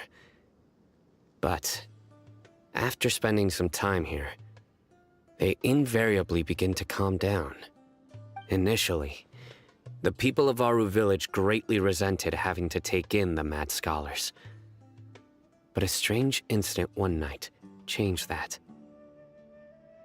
Aru Village was struck by the strongest earthquake in living memory. Seeing buildings on the verge of collapse all around him, the then chief of the village was preparing to take everyone to safety. Suddenly, he noticed a mad scholar crouching in a corner, caressing the ground with his hands. A soft, green light radiated from him, like a divine glow against the backdrop of night. Despite the powerful tremors that ripped through the ground that night, all the houses remained upright, almost as if they had grown roots reaching deep into the ground. In the end, not a single building collapsed, and no one was hurt. After that, the people of Aru Village treated the mad scholars with greater kindness, and began to refer to them as the village keepers. That's much better. Soft green light? A mad scholar protecting Aru Village? Paimon thinks so too. Actually, Sino, do you know if any of the mad scholars continued to wear their Akasha terminals at Aru Village? In theory, they would continue wearing them so the Academia could still monitor their activities. With that said, the main Akasha system would no longer have any interaction with them. Oh, no wonder! Everything makes sense then! Add in the fact that they calmed down, it was probably Nahida who calmed them. If you are able to draw a conclusion from this one story alone, then it appears you possess much more information than I do. So, what do you make of the story? Really? Lesser Lord Kusanali. What? You don't believe us? Lesser Lord Kusanali was definitely using the Akasha to give her power to the mad scholars! No, it's not so much that I don't believe you. I'm just struck by your reasoning. Lesser Lord Kusanali, the current Dendro Archon, is she really active in Sumeru? The Academia has always placed far greater importance on the late Greater Lord Rukkhadevata. They've more or less ignored Lesser Lord Kusanali, and I've never had any reason to doubt their views. In addition, I've never heard any stories about Lesser Lord Kusanali and her deeds. To me, she might as well have been a god that never existed. No way! Nahida definitely exists! She's a... how should Paimon put it? She's a good Archon who's kind and wise, even if she says weird stuff sometimes. I've spent many years interrogating criminals, so I can easily tell when someone is lying. Good! Then you should know that we're telling the truth! That look in your eyes. I've never seen that from a liar. You two really must have met Lesser Lord Kusanali. How can this be? To think, our Archon has been amongst us this entire time. Alright, now it's our turn to put our skills to good use for this investigation. But easier said than done, especially since we don't have any leads. Maybe we can start by knocking on some doors. Excuse me, are you here to help me Hey, kid. find my grandpa? Huh? Who are you? Oh, wow. So those scholars are here long enough to have By the grandkids. sounds of it, a resident of this village. My name is Isak. You'll help me find my grandpa, right? Is your grandpa a mad scholar? Hey, don't say that. Grandpa is just Grandpa. Why do you have to call him that? It's not like he's a bad person or anything. The person you're referring to is not a local, yet you are. Why do you call him Grandpa? Grandpa is just Grandpa. He's my family. I heard everything you said to the village chief. Please, you gotta take me with you. I want to find my grandpa. I swear I'll help. I won't be a nuisance. Unlikely. So you're the one who was eavesdropping on us around the village chief's house. I was planning to go out and take care of whoever it was, but I had a vague feeling that they didn't harbor any ill intent. Whoa. Where are the Sino puns? Ethan wasn't kidding about Matra having sharp senses. Sino, he's just a kid. All he wants is to find his grandpa. Let's find a way to help him. Sorry. I was only listening in because I wanted to know where Grandpa went. Honest. If you don't believe me, you can ask Miss Candace. All right. But first, let's confirm the facts with Candace.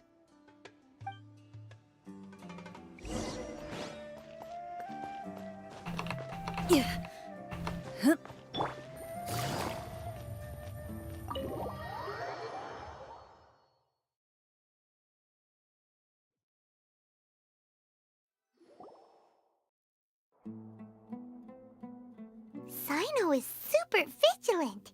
Is this what all the Matra are like? Ah, you're back already. We just wanted to confirm something with you. Do you know a boy by the name of Isak? I had a feeling he'd go looking for you. Huh? You knew this would happen? Yes.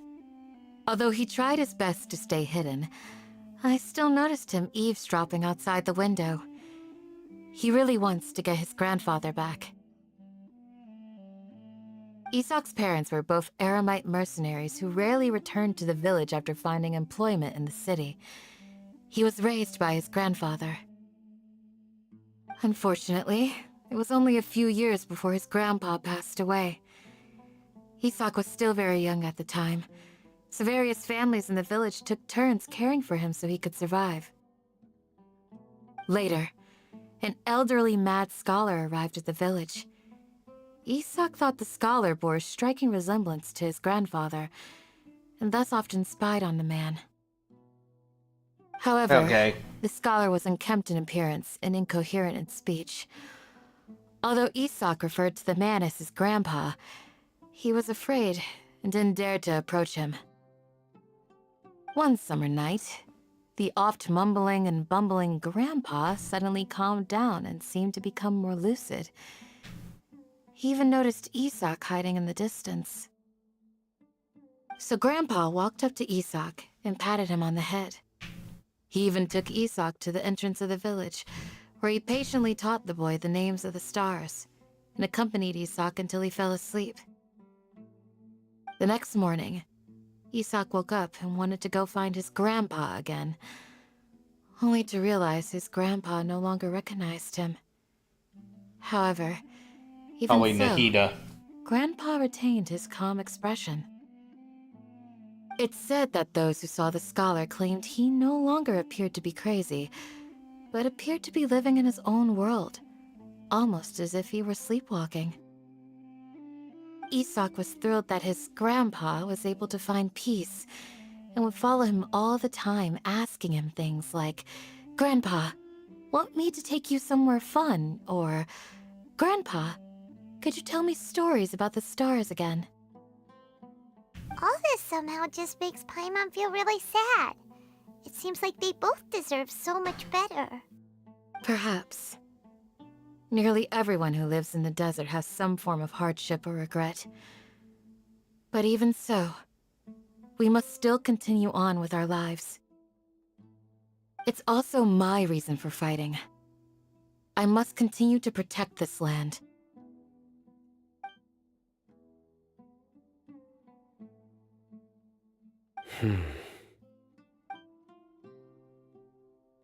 Maybe the people have always had a considerate god watching over them. Huh? What did you say, Sino? No, nothing. As long as Esau keeps his word and doesn't get in our way, we can take him along. Perhaps you are more compassionate than I gave you credit for. Please accept my thanks on Isak's behalf, Sino.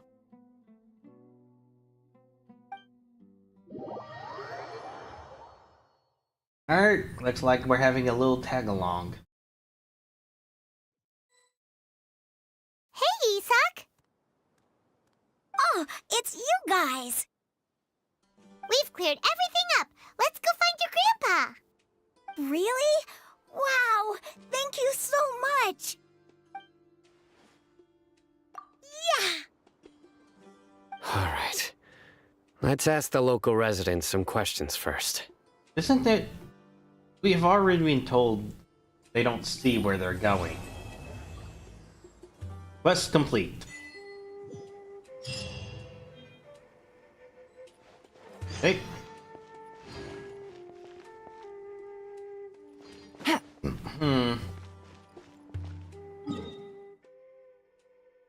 Have other things I want to do. I just completed a quest.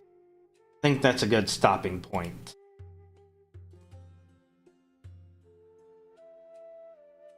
Hopefully I'll have more time this Sunday. Well, Saturday and Sunday. But won't have any Tuesday.